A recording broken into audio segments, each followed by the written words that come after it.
ಪ್ರಜ್ಞೈಃ ಗಚ್ಚಂತ್ಯಮೂಢಾಃ ಪದಮವ್ಯಯಂ ತತ್. ಸುಳ್ಳು ಪ್ರತಿಷ್ಠೆಯಿಂದ, ಮೋಹದಿಂದ ಮತ್ತು ಸುಳ್ಳು ಸಂಘದಿಂದ ಮುಕ್ತರಾದವರು, ನಿತ್ಯವಾದುದನ್ನು ಅರಿತವರು, ಐಹಿಕ ಕಾಮವನ್ನು ತ್ಯಜಿಸಿದವರು, ಸುಖ ದುಃಖಗಳ ದ್ವಂದ್ವದಿಂದ ಬಿಡುಗಡೆಯಾದವರು ಮತ್ತು ಗೊಂದಲವಿಲ್ಲದೆ ಆ ಪರಮಪುರುಷನಿಗೆ ಶರಣಾಗುವುದು ಹೇಗೆ ಎನ್ನುವುದನ್ನು ತಿಳಿದವರು, ಇಂತಹವರು ಆ ಶಾಶ್ವತವಾದ ರಾಜ್ಯವನ್ನು ಪಡೆಯುವರು. ನ ತದ್ಭಾಸಯತೆ ಸೂರ್ಯೋ ನ ಶಶಾಂಕೋ ನ ಪಾವಕಃ ಯದ್ಗತ್ವಾ ನ ನಿವರ್ತಂತೆ ತದ್ಧಾಮ ಪರಮಂ ಮಮ. ನನ್ನ ಆ ಪರಮಧಾಮವನ್ನು ಸೂರ್ಯಚಂದ್ರರಾಗಲಿ ಅಗ್ನಿ ವಿದ್ಯುಚ್ಛಕ್ತಿಗಳಾಗಲಿ ಬೆಳಗುವುದಿಲ್ಲ. ಅದನ್ನು ತಲುಪಿದವರು ಈ ಐಹಿಕ ಜಗತ್ತಿಗೆ ಮತ್ತೆ ಬರುವುದೇ ಇಲ್ಲ. ಮಮೈವಾಂಶೋ ಜೀವಲೋಕೆ ಜೀವಭೂತಃ ಸನಾತನಃ ಮನಶ್ಚಷ್ಟಾನಿ ಇಂದ್ರಿಯಾಣಿ ಪ್ರಕೃತಿಸ್ಥಾನಿ ಕರ್ಷತಿ. ಈ ಬದ್ಧ ಜಗತ್ತಿನಲ್ಲಿರುವ ಜೀವಿಗಳು ನನ್ನ ನಿತ್ಯವಾದ ಸಣ್ಣ ಸಣ್ಣ ಭಾಗಗಳು. ಬದ್ಧ ಜೀವನದಿಂದಾಗಿ ಅವರು ಮನಸ್ಸು ಸೇರಿದಂತೆ 6 ಇಂದ್ರಿಯಗಳೊಡನೆ ಬಹುವಾಗಿ ಕಷ್ಟಪಡುತ್ತಾರೆ. ಶರೀರಂ. ಹರೇ ಕೃಷ್ಣ. ಎಲ್ರಿಗೂ ನಮಸ್ಕಾರ. ನನ್ನ ಧ್ವನಿ ಕೇಳಿಸ್ತಾ ಇದೆ ಅಲ್ವಾ? ಹರೇ ಕೃಷ್ಣ ಪ್ರಭುಜಿ. ಕೇಳಿಸ್ತಾ ಇದೆ ಪ್ರಭುಜಿ. ಹರೇ ಕೃಷ್ಣ ಪ್ರಭುಜಿ. ಹರೇ ಕೃಷ್ಣ. ದಂಡವತ್ ಪ್ರಣಾಮ. ಹರೇ ಕೃಷ್ಣ. ಎಲ್ರಿಗೂ ಸ್ವಾಗತ. ಹರೇ ಕೃಷ್ಣ. ಹರೇ ಕೃಷ್ಣ. ಇವತ್ತು ಅತ್ಯಂತ ಸ್ಪೆಷಲ್ ಇದು. ಯಾಕೆಂದ್ರೆ ಹೇಗೆ ನಾವು ಭಗವಂತನನ್ನ ಅವನ ಲೋಕದ ಬಗ್ಗೆ ಇವತ್ತು ತಿಳಿಸ್ತಾನೆ. ಇವತ್ತು ತಿಳ್ಕೊಳ್ಳೋಣ. 1 ಸೆಕೆಂಡ್. ಯಾಕೋ freeze ಆಗಿದ್ದಿಲ್ಲ. Okay. Hare Krishna. ISKCON Mangaluru ಅವರು ಆಯೋಜಿಸಿರುವಂತಹ 18 ದಿವಸಗಳಲ್ಲಿ ಭಗವದ್ಗೀತೆಯನ್ನು ಅರ್ಥ ಮಾಡಿಕೊಳ್ಳುವಂತಹ ಇವತ್ತಿನ ಅಧ್ಯಾಯ 15 ಪುರುಷೋತ್ತಮ ಯೋಗ. ತಮಗೆಲ್ಲರಿಗೂ ಸ್ವಾಗತ. ಸೊ ಇವತ್ತಿನ ಈ ಅಧ್ಯಾಯವನ್ನ ಪ್ರಾರ್ಥನೆಯೊಂದಿಗೆ ಸ್ಟಾರ್ಟ್ ಮಾಡೋಣ. ಓಂ ನಮೋ ಭಗವತೆ ವಾಸುದೇವಾಯ. ಓಂ ನಮೋ ಭಗವತೆ ವಾಸುದೇವಾಯ. ಓಂ ನಮೋ ಭಗವತೆ ವಾಸುದೇವಾಯ. ಓಂ ಅಜ್ಞಾನತಿಮಿರಾಂಧಸ್ಯ ಜ್ಞಾನಾಂಜನಶಲಾಕಯ ಚಕ್ಷುರುನ್ಮೀಲಿತಂ ಯೇನ ತಸ್ಮೈ ಶ್ರೀ ಗುರವೇ ನಮಃ.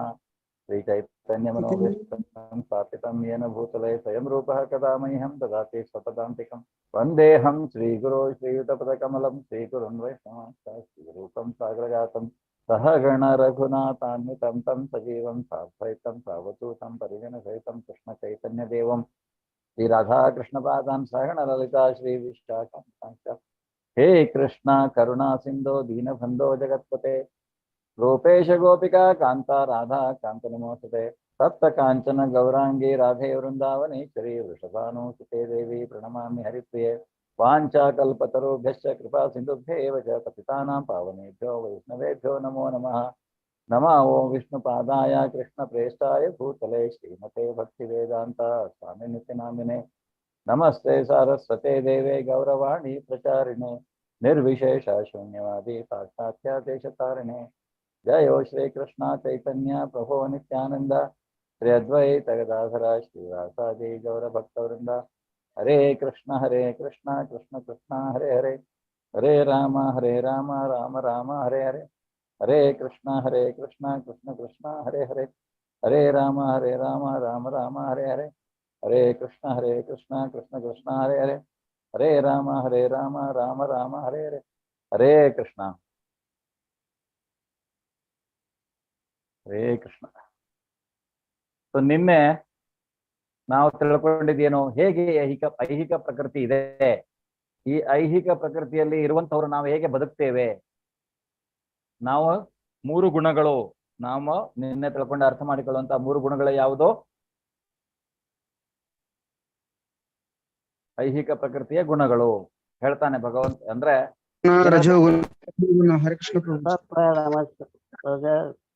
ಸತ್ವ ಗುಣ ರಜೋಗುಣ ತಮೋ ಗುಣ.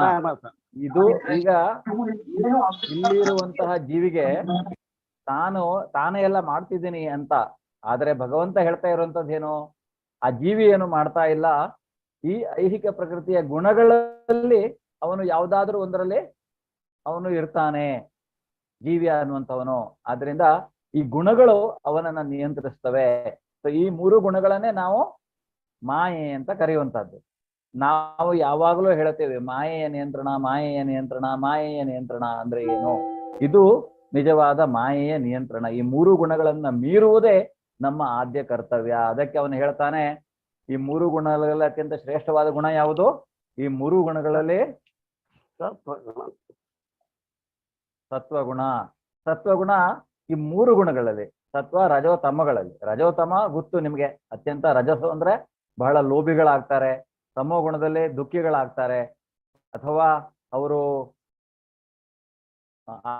ನಿದ್ರಾ ಅಂದ್ರೆ ಆಲಸಿಗಳಾಗ್ತಾರೆ ಮತ್ತು ಭ್ರಾಂತಿಯಲ್ಲಿ ಇರ್ತಾರೆ. ಅವರಿಗೆ ಯಾವ್ದು ಒಳ್ಳೇದು ಯಾವ್ದು ಕೆಟ್ಟದ್ದು ಅನ್ನುವಂತಹ ಡಿಸಿಷನ್ ತಗೊಳ್ಳುವಂತಹ ಒಂದು ಕೆಪಾಸಿಟಿ ಅವ್ರ ಹತ್ರ ಇರೋದಿಲ್ಲ. ಅದು ಹಾಗೆ ಈ ಮೂರು ಗುಣಗಳೇ ಸತ್ವಗುಣ. ಆದ್ರೆ ಈ ಮೂರೂ ಗುಣಗಳು ಸಹಿತ ನಮ್ಮನ್ನ ಐಹಿಕ ಪ್ರಪಂಚದಲ್ಲಿ ಬದುಕಲಿಕ್ಕೆ ಬಂಧಿಸ್ತವೆ.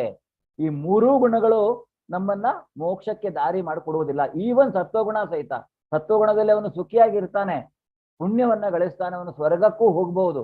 ಪುಣ್ಯ ಕ್ಷೀಣೆ ಪುಣ್ಯ ಮತ್ತೆ ವಾಪಸ್ ಬರಬಹುದು. ಅದರಿಂದ ಈ ಮೂರೂ ಗುಣಗಳು ನಮ್ಮನ್ನ ಮೋಕ್ಷಕ್ಕೆ ತೆಗೆದುಕೊಂಡು ಹೋಗುವುದಿಲ್ಲ. ಮೋಕ್ಷಕ್ಕೆ ತೆಗೆದುಕೊಂಡು ಹೋಗ್ಬೇಕಂದ್ರೆ ಕೊನೆಗೆ ಭಗವಂತ ಹೇಳ್ತಾನೆ, ಅವನಲ್ಲಿ ನಾವು ಮನಸ್ಸನ್ನ ಇಟ್ಟು ಅವನಲ್ಲಿ ನಾವು ಮಾಡುವಂತಹ ಭಕ್ತಿಯಿಂದ ಶುದ್ಧ ಸತ್ವಗುಣಕ್ಕೆ ನಮ್ಮನ್ನು ತೆಗೆದುಕೊಂಡು ಹೋಗಿ ನಾವು ಆಗ ಈ ಭಗವಂತನ ನಿರಾಕಾರ ರೂಪಕ್ಕೆ ತಲುಪಿ ಅಲ್ಲಿಂದ ಮುಂದೆ ಹೀಗೆ ಭಕ್ತಿಯನ್ನು ಮುಂದುವರಿಸಿಕೊಂಡು ನಾವು ಭಗವಂತನ ಸಾಕ್ಷಾತ್ಕರಿಸಿಕೊಳ್ಳುವಂತಹದ್ದು. ಸೊ ಈ ಆತ್ಮ ಅನ್ನುವಂತಹದ್ದು ಈ ಬಂಧನದಿಂದ ಬಿಡುಗಡೆ ಆಗ್ಬೇಕು. ಆತ್ಮದ ನಿಜವಾದ ರೂಪ ಈಗ ಒಂದಂತೂ ಕ್ಲಿಯರ್ ಇಡೀ ಭಗವದ್ಗೀತೆಯಲ್ಲಿ, ನಾನು ಆತ್ಮ, ನಾನು ಶರೀರ ಅಲ್ಲ. ಈ ಶರೀರ ಅನ್ನುವಂತಹದ್ದನ್ನ ಭಗವಂತ ನಮಗೆ ಕೊಟ್ಟಿರುವಂತಹದ್ದು ಒಂದು ಟೆಂಪರರಿ ಶೆಲ್ಟರ್, ಒಂದು ಒಂದು ಒಂದು ಏನು ಟೆಂಪರರಿ ಅಂದ್ರೆ ಒಂದು ತಾತ್ಕಾಲಿಕವಾದಂತಹ ಒಂದು ಗುಡಿಸಲು ಆ ಆತ್ಮಕ್ಕೆ ಇರ್ಲಿಕ್ಕೆ ಕೊಟ್ಟಿರುವಂತಹದ್ದು ಈ ಶರೀರ ಅನ್ನುವಂಥದ್ದು. ಅದರಿಂದ ಈ ಶರೀರವು ಸಹಿತ ಸ್ವಂತದ್ದಲ್ಲ, ಆ ಶರೀರ ಆತ್ಮದ್ದಲ್ಲ, ಆತ್ಮನೇ ಬೇರೆ ಶರೀರನೇ ಬೇರೆ ಅನ್ನುವಂಥದ್ದು. ಆದ್ರೆ ಈ ಶರೀರದಲ್ಲಿ ಆತ್ಮ ಇಲ್ಲ ಅಂದ್ರೆ ಈ ಶರೀರ ಯಾವ ಕೆಲಸಕ್ಕೂ ಬರುವುದಿಲ್ಲ. ಸೊ ಆದ್ರಿಂದ ನಾವು ಈ ಆತ್ಮ ಅನ್ನುವಂತಹದ್ದು ಸಚ್ಚಿದಾನಂದ ಭಗವಂತನ ಗುಣಲಕ್ಷಣಗಳನ್ನ ಹೊಂದಬೇಕು ಅನ್ನೋದನ್ನ ನಿನ್ನೆ ಹೇಳ್ತಾನೆ ಅಲ್ವಾ. ಹೀಗೆ ಗೊತ್ತಿದೆ ಎಲ್ರಿಗೂ ನಾವು ಯಾವ್ಯಾವ ಗುಣದಲ್ಲಿದ್ರೆ ಏನೇನಾಗತ್ತೆ. ಸೊ ಯಾರಾದ್ರೂ ಉದಾಹರಣೆಗೆ ಒಬ್ಬ ತಮೋ ಗುಣದಲ್ಲಿ ಮರಣ ಹೊಂದಿದ್ರೆ ಅವನ ಗತಿ ಏನಾಗತ್ತೆ? ಏನಾಗತ್ತೆ ಅವನ ಗತಿ? ಪ್ರಾಣಿ ಜೀವನಕ್ಕೆ ಹೋಗ್ತಾನೆ, ಅವನು ಪ್ರಾಣಿಗಳ ಜನ್ಮವನ್ನ ಪಡಿತಾನೆ ಅಂತ ಭಗವಂತ ಎಲ್ಲಿ ಹೇಳಿದ್ದಾನೆ ಭಗವದ್ಗೀತೆಯಲ್ಲಿ. ಧನ್ಯವಾದಗಳು ಪ್ರಭುಜಿ. ಹಾಗೆ ರಜೋಗುಣದಲ್ಲಿರುವವರು ಅವರು ಸುಖ ಅವರು ಲೋಭಿಗಳಾಗ್ತಾರೆ ಪ್ರಭುಜಿ. ಸ್ವರ್ಗ ಲೋಕಕ್ಕೆ ಹೋಗ್ಬೋದು. ಅಲ್ಲ ರಜೋಗುಣದಲ್ಲಿರುವವರು ಸ್ವರ್ಗ ಲೋಕಕ್ಕೆ ಹೋಗೋದಿಲ್ಲ. ಭೂಮಿಯಲ್ಲಿ ಹುಡ್ತಾರೆ ಅವರ ರೋಗಿಯಾಗಿ ಮತ್ತೆ ಲೋಭಿಗಳಾಗಿ ಮತ್ತೆ ಇಲ್ಲಿ ಯಾರು ಇಲ್ಲೇ ಭೂಮಿ ಮೇಲೆ ಹುಡ್ತಾರೆ. ಸತ್ವಗುಣದವರು ಸ್ವರ್ಗಕ್ಕೆ ಹೋಗ್ಬೋದು. ಸತ್ಯಗುಣದವರು ಹೌದು, ಅವರು ಪುಣ್ಯವನ್ನ ಮಾಡ್ತಾರೆ, ಅದರಿಂದ ಅವರು ಸ್ವರ್ಗಕ್ಕೆ ಹೋಗಬಹುದು, ಊರ್ಧ್ವ ಲೋಕಗಳಿಗೂ ಹೋಗ್ಬಹುದು. ಆದರೆ ಬ್ರಹ್ಮನಿಂದ ಹಿಡಿದು ಪಾತಾಳ ಲೋಕದವರೆಗೆ 14 ಲೋಕಗಳು ಎಲ್ಲವೂ ಸಹಿತ ದುಃಖಾಲಯ ಅಶಾಶ್ವತ. ಇವತ್ತು ನಿಮ್ಗೆ ಅರ್ಥ ಆಗುತ್ತೆ ಅದು. ಆದ್ರಿಂದ ಯಾವುದು ಶಾಶ್ವತ ಅಲ್ಲ, ಸ್ವರ್ಗವೂ ಏನು ಶಾಶ್ವತವಲ್ಲ. ಅಲ್ಲಿಗೆ ಹೋದ್ರೂ ಸಹಿತ ನಮ್ಮ ಪುಣ್ಯ ಕ್ಷೀಣವಾದ್ಮೇಲೆ ನಾವು ವಾಪಸ್ ಬರ್ಬೇಕಾಗತ್ತೆ. ಸೊ ಇರ್ಬೋದು ಮಹರ್ಷಿಗಳು ಇರುವಂತಹ ಲೋಕಗಳು ಇದಾವೆ. ಬ್ರಹ್ಮನ ಕೆಳಗಡೆ ಜನಲೋಕ ಅಥವಾ ಸತ್ಯಲೋಕದಲ್ಲಿ ಬ್ರಹ್ಮ ಇದ್ರು ಅವನ ಕೆಳಗಡೆ ಲೋಕದಲ್ಲಿ ಇರುವಂತಹ ಮಹರ್ಷಿಗಳು ಇರುವಂತಹ ಲೋಕಗಳು ಇದಾವೆ. ಆದರೆ ಅಂತಹ ಮಹರ್ಷಿಗಳು ಸಹಿತ ಐಹಿಕ ಪ್ರಪಂಚದ ಒಂದು ಭಾಗವೇ. ಅವರು ಯಾರು ಇನ್ನು ಇದಕ್ಕೂ ಹೋಗಿಲ್ಲ. ಆದ್ರೆ ಅವರು ಕರೆಕ್ಟ್ ಅಂದ್ರೆ ಎಲಿವೇಟೆಡ್ ಅಂದ್ರೆ ತಮ್ಮನ್ನ ತಾವು ಮೇಲನ ಹಂತಕ್ಕೆ ಉದ್ಧಾರ ಮಾಡಿಕೊಂಡಿರುವಂತಹ ಜೀವಾತ್ಮಗಳು ಅವೆಲ್ಲ. ಅದರಿಂದ ಈ 33 ಕೆಲವು ದೇವತೆಗಳು ಸಹಿತ ನಾವು ತಿಳ್ಕೊಳ್ಬಹುದು. ದೇವತೆಗಳಾಗ್ಬಿಟ್ರೆ ಏನು ಅವರು ಅಂತ ಅಲ್ಲ, ದೇವತೆಗಳ ಲೋಕವೇ ಇದೆ. ಅದು ಐಹಿಕ ಪ್ರಪಂಚದಲ್ಲಿಯೇ ಇರುವಂತಹದ್ದು ದೇವತೆಗಳ ಲೋಕ. ಆ ದೇವತೆಗಳ ಲೋಕದಲ್ಲಿಂದನೂ ಸಹಿತ ಒಬ್ರು ಕೆಳಗೆ ಬರಬಹುದು, ಬೀಳಬಹುದು. ಆದ್ರಿಂದ ನಿಜವಾಗಿ ನಾವು ಅಂದ್ರೆ ಈ ಜೀವಿಯ ನಿಜವಾದ ಉದ್ದೇಶ ಏನು? ಈ ಭವಸಾಗರವನ್ನ ದಾಟಿ ನಾವು ವೈಕುಂಠ ಲೋಕಗಳಿಗೆ ಹೋಗಬೇಕು, ಶಾಶ್ವತವಾದಂತಹ ಭಗವಂತನ ಧಾಮವನ್ನ ಸೇರ್ಬೇಕನ್ನುವಂಥದ್ದು. ಸೊ ಅದನ್ನ ಹೋಗ್ಬೇಕು, ಅದನ್ನ ದಾಟ್ಬೇಕು ಅಂದ್ರೆ ಈ ಮೂರೂ ಗುಣಗಳನ್ನ ದಾಟಿ ನಾವು ಶುದ್ಧ ಸತ್ವಗುಣಕ್ಕೆ ಹೋಗಿ ಪೂರ್ತಿಯಾಗಿ ಭಗವಂತನ ನಮ್ಮ ಮನಸ್ಸನ್ನ ಸ್ಥಿರಗೊಳಿಸಬೇಕು. ಅಂದ್ರೆ ನಾವೇನ್ ಹೇಳ್ತಾ ಇರುವಂತದ್ದು, ಈಗಿನ ಕಂಡೀಷನ್ ಅಲ್ಲಿ ನಾವು ಯಾವ ಕಂಡೀಷನ್ ನಮ್ಮ ಜೀವನದಲ್ಲಿ ಇದ್ದೇವ, ಈಗ ನಾವು ಇಮಿಡಿಯೇಟ್ ಆಗಿ ಇವತ್ತು ನಾವು ಹರೇ ಕೃಷ್ಣ ಮಹಾಮಂತ್ರವನ್ನ ಜಪಿಸಿ ನಮ್ಮ ಮನಸ್ಸನ್ನ ಭಗವಂತನಲ್ಲಿ ಕೇಂದ್ರೀಕರಿಸುವುದರ ಮೂಲಕ ಖಂಡಿತವಾಗಿ ಸಾಯುವಾಗ ಏನ್ ಹೇಳ್ತಾನೆ ಭಗವಂತ, ನೀವು ಸಾಯುವ ಕ್ಷಣದಲ್ಲಿ ನನ್ನನ್ನು ಧ್ಯಾನಿಸಿದರೆ ಖಂಡಿತವಾಗಿಯೂ ನಾವು ಭಗವಂತನ ಭಟ್ರು ಬರ್ತಾರೆ, ನಮ್ಮನ್ನ ಕರ್ಕೊಂಡು ಹೋಗ್ತಾರೆ. ಆದ್ರೆ ಅದಕ್ಕೆ ನಾವು ಪೂರ್ವ ಸಿದ್ಧತೆಯನ್ನ ಮಾಡ್ಕೊಳ್ಬೇಕು. ಅದಕ್ಕೆ ಅಂತಹ ಒಂದು ಜ್ಞಾನವನ್ನ ಹೇಗೆ ಅಂದ್ರೆ ಯಾವ ರೀತಿಯಾಗಿ ನಾವು, ಈಗ ಕೆಲವರಿಗೆ ಅನ್ಸಲ್ಲ, ನಾನು ಏನೋ ಮಾಡ್ತಾ ಇದ್ದೀನಲ್ಲ, ಏನ್ ಮಾಡ್ತಾ ಇದ್ರು ಭಗವಂತನಲ್ಲಿ ನನ್ನ ಮನಸ್ಸು ಬರ್ತಾ ಇಲ್ವಲ್ಲ, ನಾನೇನ್ ಮಾಡ್ಬೇಕು ಮತ್ತೆ ಅಲ್ವಾ? ಮತ್ತೆ ಈ ಪದೇ ಪದೇ ಪದೇ ಪದೇ ಏನ್ ಮಾಡತ್ತೆ, ಐಹಿಕ ಪ್ರಕೃತಿ ಈ ಮೂರು ಗುಣಗಳು ನಮ್ಮನ್ನ ಬಂಧಿಸ್ತವೆ. ಅದರಿಂದ ಹೊರಗೆ ಹೇಗ್ ಬರೋದು ಅನ್ನುವಂತಹದ್ದು. ಸೊ ಇವತ್ತಿನ ಅಧ್ಯಾಯದಲ್ಲಿ ಭಗವಂತ ಇಲ್ಲಿ ತನಕ ಈ ಗುಣಗಳನ್ನ ಮೀರೋದು ಹೇಗೆ ಅಂತ ನಿನ್ನೆ ಹೇಳ್ದ. ಈಗ ಗುಣಗಳನ್ನ ಮೀರಿದ ಮೇಲೆ ಅವನ ಧಾಮವನ್ನ ನಾವು ಸೇರ್ಬೇಕಾಗತ್ತೆ. ಆದ್ರಿಂದ ಈಗ ನಾವು ಇರುವಂತಹದ್ದು ಐಹಿಕ ಪ್ರಕೃತಿ ಒಂದು ನಮ್ಮ ಮನೆಯೇನೋ ಅಥವಾ ನಾವು ಉಳಿದುಕೊಂಡಿರುವಂತಹ ಒಂದು ಹೋಟೆಲೋ ಅನ್ನುವಂಥದ್ದನ್ನ ನಾವು ಅರ್ಥ ಮಾಡ್ಕೊಳ್ಳೋಣ. ಹಾಗೆಯೇ ಭಗವಂತನ ಧಾಮ ಹೇಗಿರತ್ತೆ ಅನ್ನೋದನ್ನ ಅವನು ಇವತ್ತು ತಿಳಿಸ್ತಾನೆ, ಅದನ್ನು ತಿಳ್ಕೊಳ್ಳೋಣ. ಈಗ ಅವನು ಹೇಳ್ತಾನೆ, ಈಗೆಲ್ಲ ನೀವು ಬರ್ಬೋದು, ನನ್ನ ಧಾಮವನ್ನು ಸೇರ್ಬೋದು ಅಂತ. ಅದನ್ನ ಕಟ್ಟಕಡೆಯ ವಿಶ್ರಾಂತಿ ತಾಣ ಅಂತ ನಾವು ಕರೆಯುವಂತಹದ್ದು. ಪ್ರತಿಯೊಂದು ಜೀವಿಯ ಕಟ್ಟಕಡೆಯ ವಿಶ್ರಾಂತಿ ತಾಣ ವೈಕುಂಠ. ವೈಕುಂಠಾದಿ ಲೋಕಗಳು ಭಗವಂತ ಇರುವಂತಹ ಲೋಕಗಳು, ಭಗವಂತನ ಸಾಮ್ರಾಜ್ಯ. ಆದ್ರಿಂದ ಇದೆಲ್ಲವನ್ನ ನೋಡ್ಕೊಂಡು ಹೋಗುವಂತಹವನು, ಅದು ಐಹಿಕ ಪ್ರಕೃತಿ ಇರಬಹುದು ಅಥವಾ ಈ ಆಧ್ಯಾತ್ಮಿಕ ಪ್ರಕೃತಿ ಇರಬಹುದು, ಪ್ರತಿಯೊಂದು ನಡೆಸ್ಕೊಂಡು ನೋಡ್ಕೊಂಡು ಹೋಗುವವನು ಭಗವಂತ ಶ್ರೀಕೃಷ್ಣ ಪರಮಾತ್ಮ ಅನ್ನೋದನ್ನ ನಾವು ಅರ್ಥ ಮಾಡಿಕೊಳ್ಬಹುದು ಇವತ್ತಿನ ಅಧ್ಯಾಯದಲ್ಲಿ. ಹಾಗೆಯೇ ಮತ್ತೆ ವಾಪಸ್ಸು ಪೂರ್ತಿಯಾಗಿ ಒಂದು ಸಂಕ್ಷಿಪ್ತವಾಗಿ ಇದರ ಒಂದು ಸಾರ ಏನು ಅನ್ನುವಂಥದ್ದನ್ನ ನಾವು ಕೊನೆಯ 16ರಿಂದ 20ನೆಯ ಶ್ಲೋಕದಲ್ಲಿ ತಿಳ್ಕೊಳ್ಳಿಕ್ಕಿದ್ದೇವೆ. ಶ್ರೀ ರಾಧಾ ಗೋವಿಂದ, ಶ್ರೀಲಾ ಪ್ರಭುಪಾದರು, ಶ್ರೀರಾಮಕೃಷ್ಣದಾಸ್ ಪ್ರಭುಜಿಯವರ ಚರಣ ಕಮಲಾರವಿಂದಗಳಿಗೆ ವಂದಿಸ್ತಾ ನಾವು ಇವತ್ತಿನ ಈ ಅಧ್ಯಾಯವನ್ನ ಸ್ಟಾರ್ಟ್ ಮಾಡೋಣ. ಶ್ರೀ ಭಗವಾನ್ ಉವಾಚ ಊರ್ಧ್ವಮೂಲಮಧಃಶಾಖಂ ಅಶ್ವತ್ಥಂ ಪ್ರಾಹುರವ್ಯಯಂ ಛಂದಾಂಸಿ ಪರ್ಣಾನಿ ಯಸ್ತಂ ವೇದಸವೇದ್ವೇದ್.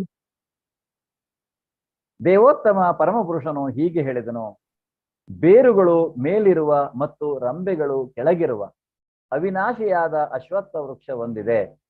ಅದರ ಎಲೆಗಳು ವೇದ ಮಂತ್ರಗಳು ಎಂದು ಹೇಳುತ್ತಾರೆ. ಈ ಮರವನ್ನು ತಿಳಿದವನು ವೇದಗಳನ್ನು ತಿಳಿದವನು. ಸೊ ಇಲ್ಲಿ ಬಹುಮುಖ್ಯವಾಗಿ ನಾವು ಅರ್ಥ ಮಾಡಿಕೊಳ್ಳುವಂತಹದ್ದು ಏನಂದ್ರೆ, ಭಗವಂತ ಹೇಳ್ತಾ ಇದ್ದಾನೆ ಅವಿನಾಶಿಯಾದಂಥದ್ದು, ಶಾಶ್ವತವಾಗಿ ಇರುವಂತಹ ಒಂದು ವೃಕ್ಷ ಇದೆ. ಅವಿನಾಶಿ ಅಂದ್ರೆ ಅವನು ಹೇಳುವಂತಹದ್ದು ಇದು ನಾಶವಾಗದೇ ಇರುವಂತಹ ಅಶ್ವತ್ಥ ವೃಕ್ಷ. ಆದರೆ ಈ ಅಶ್ವತ್ಥ ವೃಕ್ಷ ಹೇಗಿದೆ? ಇದು ಬೇರುಗಳು ಮೇಲಿರುವಂತಹದ್ದು, ರೆಂಬೆಗಳು ಕೆಳಗಿರುವಂತಹದ್ದು. ಅಂದ್ರೆ ಏನಾಯ್ತು? ಈ ಅಶ್ವತ್ಥ ವೃಕ್ಷ ಹೇಗಿದ್ದಾಗ ಆಯ್ತು? ಅದು ಯಾವದಾದ್ರೂ ವೃಕ್ಷದ ಬೇರ್ ಮೇಲಿರತ್ತಾ? ಉಲ್ಟಾ ಇದ್ದಂಗಾಯ್ತು. ಉಲ್ಟಾ ಇದ್ದಂಗಾಯ್ತು, ತಲೆ ಕೆಳಗಾಗಿದ್ದಂಗಾಯ್ತು. ಈ ವೃಕ್ಷ ಅನ್ನುವಂಥದ್ದು ಬೇರ್ ಮೇಲೆ ಕೊಂಬೆ ಕೆಳಗೆ. ಅಂದ್ರೆ ಈ ತಲೆ ಕೆಳಗಾಗಿರುವ ವೃಕ್ಷವನ್ನ ನಾವು ಎಲ್ಲಿ ನೋಡ್ತೇವೆ? ನದಿ ದಂಡೆಗೆ ನೋಡ್ತೀವಿ, ನದಿಯಲ್ಲಿ ನೋಡ್ತೇವೆ. ನದಿ ದಂಡೆ ಹೋದಾಗ ಈ ವೃಕ್ಷ ನದಿಯಲ್ಲಿ ಹೇಗೆ ಕಾಣುತ್ತೆ ನಮಗೆ? ಅದು ಯಾವ ರೂಪದಲ್ಲಿ? ನೆರಳಾಗಿ. ನದಿಯಲ್ಲಿ ನೀರಲ್ಲಿ ನೆರಳನ್ನ ನೋಡಿದ್ರೆ ಮಾತ್ರ ತಾನೇ ನಮಗೆ ವೃಕ್ಷ ಉಲ್ಟಾ ಕಾಣೋದು ಅಲ್ವಾ? ಸೊ ಬೇರೆ ಎಲ್ಲೋ ವೃಕ್ಷ ಉಲ್ಟಾ ಇಲ್ಲ. ಸೊ ಆದ್ರಿಂದ ಭಗವಂತ ಏನ್ ಹೇಳ್ತಾ ಇದ್ದಾನೆ, ಈ ಒಂದು ಅವಿನಾಶಿಯಾದಂತಹ ನಿಜವಾದ ವೃಕ್ಷ ಎಲ್ಲಿದೆ? ಅದು ಭಗವಂತನ ಧಾಮದಲ್ಲಿದೆ. ಇಲ್ಲಿ ಇರುವಂತಹದ್ದು ನಮಗೆ ಈ ಅವಿನಾಶಿಯಾದಂತಹ ವೃಕ್ಷ ಇಲ್ಲಿರುವಂತಹದ್ದು ಅದು ಬರೀ ಭ್ರಮೆ, ಅಂದ್ರೆ ತಲೆ ಕೆಳಗಾಗಿದೆ. ಇಲ್ಲಿ ಎಲ್ಲಿ ತಲೆ ಕೆಳಗಾಗಿರ್ಲಿಕ್ಕೆ ಸಾಧ್ಯ?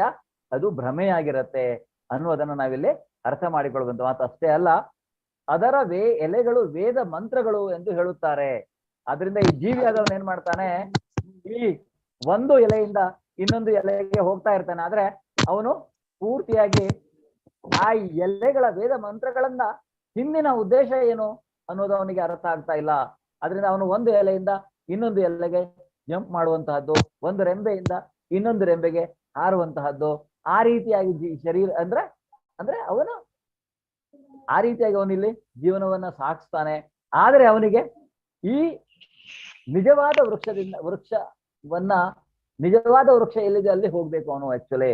ಆದ್ರಿಂದ ಈ ಮರವನ್ನ ಯಾರು ತಿಳ್ಕೊಂಡಿರ್ತಾನೋ ಅವನು ವೇದಗಳನ್ನ ತಿಳ್ಕೊಂಡಿರ್ತಾನೆ. ಅಂದ್ರೆ ವೇದಗಳ ಹಿಂದಿನ ಉದ್ದೇಶ ಏನು? ವೇದಗಳಿಂದ ನಾವು ತಿಳ್ಕೊಳ್ಳೋದೇನು? ವೇದಗಳಿಂದ ತಿಳ್ಕೊಳ್ಳೋದು ಪರಮಾತ್ಮನನ್ನೇ. ವೇದಗಳ ಎಲ್ಲಾ ವೇದಗಳಲ್ಲಿ ಇರುವಂತಹ ಆಚಾರ ವಿಚಾರಗಳು, ಶಾಸ್ತ್ರಗಳು ಹೇಳಿರುವಂತಹದ್ದು ಎಲ್ಲವೂ ಏನು? ಕೊನೆಯದಾಗಿ ನಾನು ಪರಮಾತ್ಮನನ್ನ ಸಾಕ್ಷಾತ್ಕರಿಸಿಕೊಳ್ಳಬೇಕು, ಆತ್ಮಕ್ಕೆ ಪರಮಾತ್ಮನ ಸಾಕ್ಷಾತ್ಕಾರ ಆಗಬೇಕು ಅನ್ನುವಂತಹದ್ದು. ಆದ್ರಿಂದ ಯಾರು ಈ ವೃಕ್ಷವನ್ನ ತಿಳಿದಿರ್ತಾರೋ ಅವರು ವೇದಗಳನ್ನು ತಿಳಿದಿರ್ತಾರೆ ಅಂತ ಅರ್ಥ ಅನ್ನೋದನ್ನ ಭಗವಂತ ಇಲ್ಲಿ ನಮ್ಗೆ ಹೇಳ್ತಾ ಇದ್ದಾನೆ. ಸೊ ಇಲ್ಲಿ ನೋಡಬಹುದು ನೀವು ಚಿತ್ರ, ಇದು ನಮ್ಮ ಡಿಸೈರ್, ಆಸೆಗಳು, ಅದೆಲ್ಲ ಹೀಗೆ ನಮ್ಮನ್ನ ಮಾಯೆ ಕೆಳಗಡೆ ಇರುವಂತಹದ್ದು ಎಲ್ಲ ಮಾಯೆ ಕವಿದಿರತ್ತೆ. ಇಲ್ಲಿ ಮೇಲ್ಗಡೆ ನಿಜವಾದ ಭಗವಂತನ ಧಾಮ ಇದೆ ಅಲ್ವಾ? ಸೊ ಇಲ್ಲಿ ಈ ವೃಕ್ಷ ಇದೆ, ತಲೆ ಕೆಳಗಾಗಿರುವಂತಹ ವೃಕ್ಷ. ಈ ವೃಕ್ಷದ ಬೇರು ಎಲ್ಲಿದೆ? ಈ ವೃಕ್ಷದ ಬೇರು ಬ್ರಹ್ಮಲೋಕದಿಂದ ಶುರುವಾಗತ್ತೆ. ಆದ್ರೆ ಅದರ ಶಾಖೆಗಳು ಈ ತರ ಕೆಳಗಡೆ ಇದೆ. ನೋಡ್ಬಹುದು ಇಲ್ಲಿ ಎಲ್ಲ ಇಲ್ಲಿ ಇರುವಂತಹದ್ದು ಎಲ್ಲಾ ಜೀವಿಗಳು ಒಂದು ರೆಂಬೆಯಿಂದ ಇನ್ನೊಂದು ರೆಂಬೆಗೆ ಈ ರೀತಿಯಾಗಿ ಹೋಗ್ತಾ ಇರುವಂತಹದ್ದು. ಅಧಶ್ಚೋರ್ಧ್ವಂ ಪ್ರಸೃತಸ್ತಸ್ಯ ಶಾಖಾ ಗುಣ ಪ್ರವೃದ್ಧ ವಿಷಯ ಪ್ರವಾಲ ಅಧಶ್ಚ ಮೂಲಾನ್ಯನುಸಂತತಾನಿ ಕರ್ಮಾನುಬಂಧೀನಿ ಮನುಷ್ಯ ಲೋಕೆ. ಇಲ್ಲಿ ಏನ್ ಹೇಳ್ತಾ ಇದ್ದಾನೆ ಅಂದ್ರೆ, ಈ ಮರದ ಬೇರುಗಳು ಕೆಳಮುಖವಾಗಿಯೂ ಮೇಲ್ಮುಖವಾಗಿಯೂ ಇವೆ. ಈ ಬೇರು ಶುರುವಾಗೋದು ಸತ್ಯಲೋಕದಿಂದ, ಆದ್ರೂ ಅದು ಕೆಳಮುಖವಾಗಿಯೂ ಇದೆ, ಮೇಲ್ಮುಖವಾಗಿಯೂ ಇವೆ. ಐಹಿಕ ಪ್ರಕೃತಿಯ ಅಂದ್ರೆ ಹರಡಿಕೊಂಡಿವೆ, ಅದು ಬರೀ ಇರೋದಲ್ಲ, ಹರಡ್ಕೊಂಡಿದೆ, ಎಲ್ಲ ಕಡೆ ಹರಡ್ಕೊಂಡಿದೆ. ಪ್ರಕೃತಿಯ ಗುಣತ್ರಯಗಳು, ಐಹಿಕ ಪ್ರಕೃತಿಯ ಗುಣತ್ರಯಗಳು ಈ ಮರವನ್ನ ಪೋಷಿಸುತ್ತದೆ. 3 ಗುಣಗಳು, ಸತ್ವ ರಜ ತಮೋ ಗುಣಗಳು ಈ ಮರವನ್ನ ಪೋಷಣೆಗೆ ಬೇಕಾಗಿರುವಂತಹ ಇದು ಅವಶ್ಯಕತೆ ಇರುವಂತಹ ವಸ್ತುಗಳು. ಸೊ ಆ 3 ಗುಣಗಳು ಇದನ್ನ ಪೋಷಿಸ್ತಾ ಇವೆ. ಇಂದ್ರಿಯ ವಸ್ತುಗಳು ಇದರ ಕುಡಿಗಳು. ಇಂದ್ರಿಯ ವಸ್ತುಗಳು ಅಂದ್ರೆ ಏನು? ಯಾವ ಇಂದ್ರಿಯ ಬಯಕೆಗೆ, ಇಂದ್ರಿಯ ತೃಪ್ತಿಗೆ ಬೇಕಾಗಿರುವಂತಹ ವಸ್ತುಗಳು ಅಂತವು ಇದರ ಕುಡಿಗಳು. ಅದರಿಂದ ಈ ಕುಡಿಗಳು ಜೀವಿಯನ್ನ ಅಟ್ರಾಕ್ಟ್ ಮಾಡತ್ತೆ ಅನ್ನುವಂಥದ್ದು. ಹಾಗೆ ಈ ಮರಕ್ಕೆ ಕೆಳಮುಖವಾದ ಬೇರುಗಳು ಉಂಟು. ಬೇರು ಮೇಲ್ಮುಖವಾಗಿಲ್ಲ, ಇದು ಕೆಳಮುಖವಾಗಿರುವಂತ. ಇವು ಮನುಷ್ಯ ಕುಲದ ಫಲಾಪೇಕ್ಷಿತ ಕರ್ಮಗಳೊಂದಿಗೆ ಬಂಧಿತವಾಗಿ ಬೇರನ್ನುವುದು ಹೇಗಿದೆ ನೋಡಿ. ಕೆಳಮುಖವಾಗಿ, ಮೇಲಿಂದ ಕೆಳಮುಖವಾಗಿ ಬೇರು ಬಂದ್ರೂ ಅದು ಜೀವನದ ಮನುಷ್ಯ ಕುಲದ ಮನುಷ್ಯರ ಜೀವಿಗಳಲ್ಲ, ಇಲ್ಲಿ ಮನುಷ್ಯರ ಫಲಾಪೇಕ್ಷಿತ ಕರ್ಮಗಳೊಂದಿಗೆ ಬಂಧಿತವಾಗಿವೆ ಅಂತಹ ಬೇರುಗಳು ಅನ್ನೋದನ್ನ ಇಲ್ಲಿ ಹೇಳ್ತಾ ಇದ್ದಾನೆ. ಅದರಿಂದ ಈ ಮರ ಅನ್ನುವಂತಹದ್ದು ಅತ್ಯಂತ ಸದೃಢವಾದಂತಹ ಮರ. ಇದು ಅಂತಿಂತ ಮರ ಅಲ್ಲ ಇದನ್ನ. ಆದ್ರೆ ಈ ಮರವನ್ನ ನಾವು ಬಿಟ್ಟು ಹೋಗೋದು ಸಾಧ್ಯವೇ ಇಲ್ಲ. ಆದರೆ ಭಗವಂತ ಏನೇ ಹೇಳ್ತಾನೆ, ಅದಕ್ಕೆ ಹೇಗೆ ನಾವು ಈ ಮರವನ್ನ ಐಹಿಕ ಈ ಇಲ್ಯೂಷನ್ ಅಥವಾ ಈ ಭ್ರಮೆ ಅನ್ನುವಂತಹ ಈ ಮರವನ್ನ ಬಿಟ್ಟು ನಾವು ಹೇಗೆ ಹೋಗ್ಬೇಕು ಅನ್ನೋದನ್ನ ಇಲ್ಲಿ ಹೇಳ್ತಾನೆ. ನ ರೂಪಮಸ್ಯೇಹ ತಥೋಪಲಭ್ಯತೆ ನಾಂತೋ ನ ಚಾರ್ದೇನ್ ನ ಚ ಸಂಪ್ರತಿಷ್ಠ ಅಶ್ವತ್ಥಮೇನಂ ಸವಿರೂಢ ಮೂಲಂ ಅಸಂಗಶಸ್ತ್ರೇಣ ದೃಢೇನ ಚಿತ್ವಾ ತಥಾ ಪದಂ ತತ್ವರಿ ಮಾರ್ಗಿತವ್ಯಂ ಯಸ್ಮಿನ್ ಗತಾ ನ ನಿವರ್ತಂತಿ ಭೂಯ ತಮೇವ ಚಾದ್ಯಂ ಪುರುಷಂ ಪ್ರಪದ್ಯೆ ಯಥಾ ಪ್ರವೃತ್ತಿಃ ಪ್ರಸೃತಾ ಪುರಾಣೇ.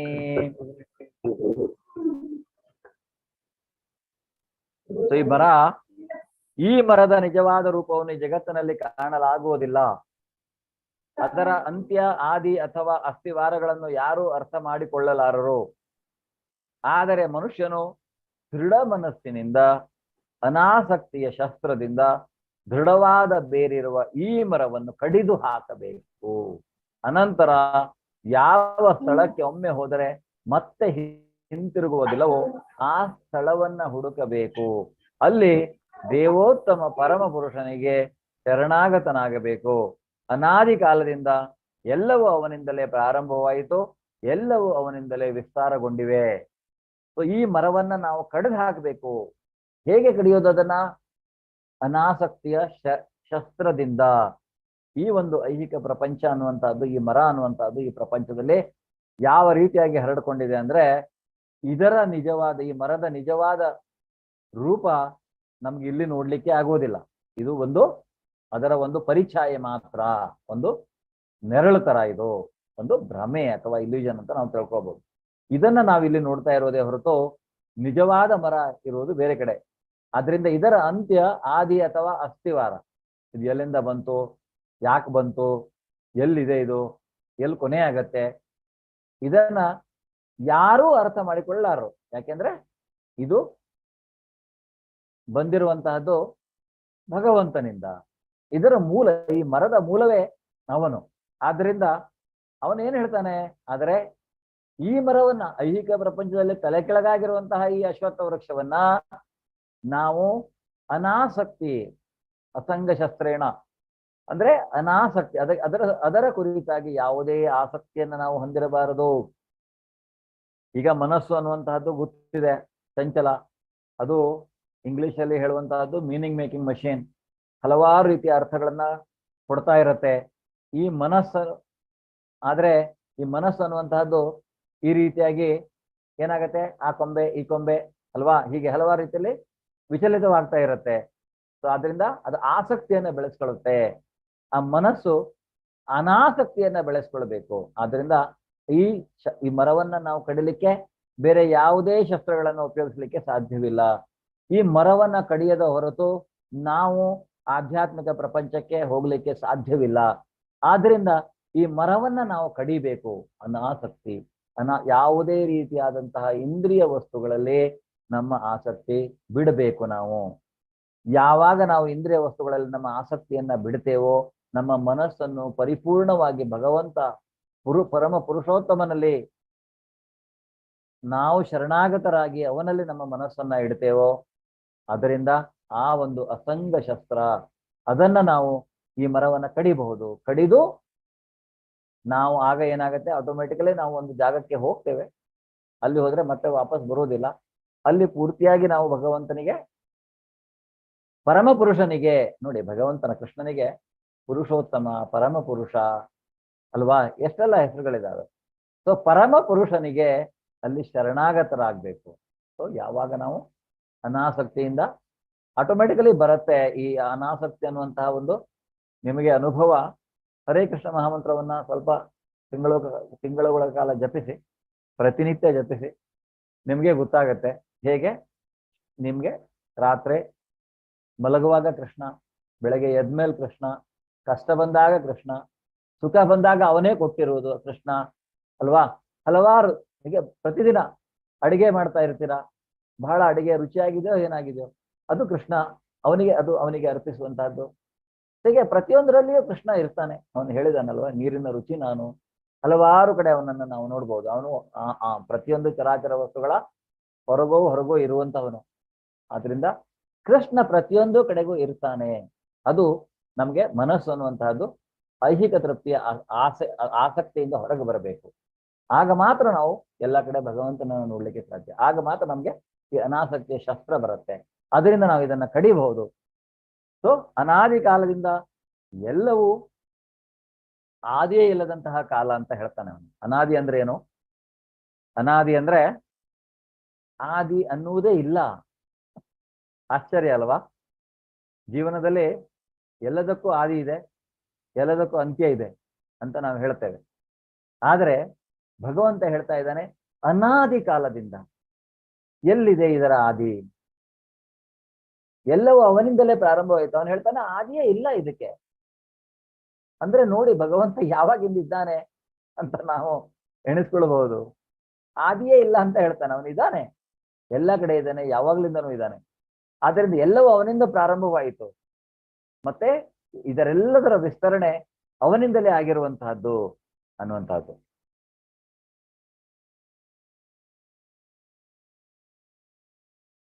ಓಕೆ, ದಯವಿಟ್ಟು ಎಲ್ಲರೂ ಮ್ಯೂಟಲ್ಲಿರಿ. ಮಾತಾಜಿ, ಗೌರಮ್ಮ ಮಾತಾಜಿ, ಪ್ಲೀಸ್ ದಯವಿಟ್ಟು ನೋಡಿ, ಯಾರಾದ್ರೂ ಅನ್ಮ್ಯೂಟ್ ಮಾಡ್ಕೊಂಡ್ರೆ ಕೆಲವರಿಗೆ ಡಿಸ್ಟರ್ಬ್ ಆಗುತ್ತೆ.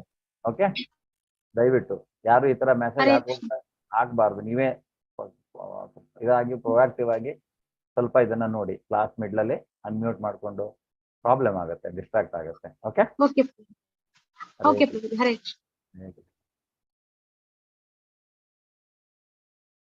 ಸೊ ಕ್ಷಮೆ ಇರಲಿ ಮಾತಾಜಿ, ನಾವು ಅದನ್ನ ಸರಿ ಮಾಡಿಕೊಳ್ತೇವೆ. ಹರೇ ಕೃಷ್ಣ. ಈಗ ಭಗವಂತ ಹೇಳ್ತಾನೆ ಹೇಗೆ ಅವನ ಧಾಮವನ್ನ ನಾವು ಸೇರಬಹುದು. ಆಮೇಲೆ ಈಗ ಅವನ ಧಾಮದ ಬಗ್ಗೆ ಹೇಳ್ತಾನೆ. ನ ತದ್ಭಾಸಯತೆ ಸೂರ್ಯೋ ನ ಶಶಾಂಕೋ ನ ಪಾವಕಃ ಯದ್ಗತ್ವಾ ನ ನಿವರ್ತಂತೆ ತದ್ಧಾಮ ಪರಮಂ ಮಮ. ನನ್ನ ಆ ಪರಮಧಾಮವನ್ನು ಸೂರ್ಯ ಚಂದ್ರರಾಗಲಿ ಅಗ್ನಿ ವಿದ್ಯುತ್ ಶಕ್ತಿಗಳಾಗಲಿ ಬೆಳಗೋದಿಲ್ಲ. ಅದನ್ನು ತಲುಪಿದವರು ಐಹಿಕ ಜಗತ್ತಿಗೆ ಮತ್ತೆ ಬರುವುದೇ ಇಲ್ಲ. ಅದು ಸ್ವಯಂ ಪ್ರಭೆ, ಭಗವಂತನ ಸ್ವಯಂ ಪ್ರಭೆ. 1 ಸೆಕೆಂಡ್. ಹರೇ ಕೃಷ್ಣ. 5 ಸೆಕೆಂಡ್.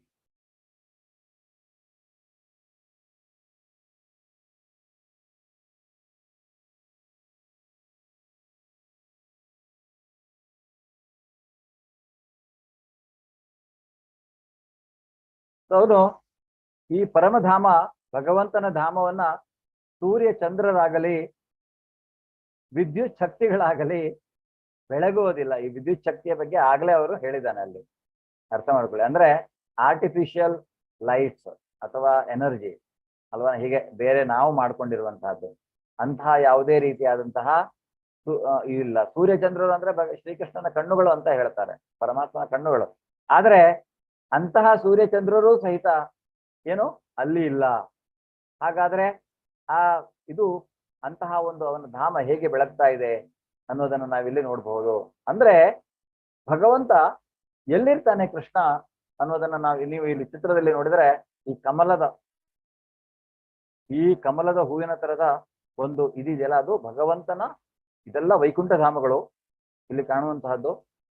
ಅಲ್ಲಿ ಭಗವಂತ ತನ್ನ ಸ್ವರೂಪದಲ್ಲಿ ಮತ್ತೆ ಅವನ ಹತ್ತಿರದ ಇದು ಈ ರೀತಿಯಾಗಿ ಎಲ್ಲವೂ ಒಂದೊಂದು ಲೋಕಗಳು. ವೈಕುಂಠದಲ್ಲಿ ಇರುವಂತಹ ಒಂದೊಂದು ಕಮಲದ ಎಸಲುಗಳು ಸಹಿತ ಒಂದೊಂದು ಲೋಕಗಳು. ಗೋಲೋಕ ವೃಂದಾವನ ಚಾರ್ಟ್ ಅಂತ ಸಿಗತ್ತೆ ಇಸ್ಕಾನ್ನಲ್ಲಿ.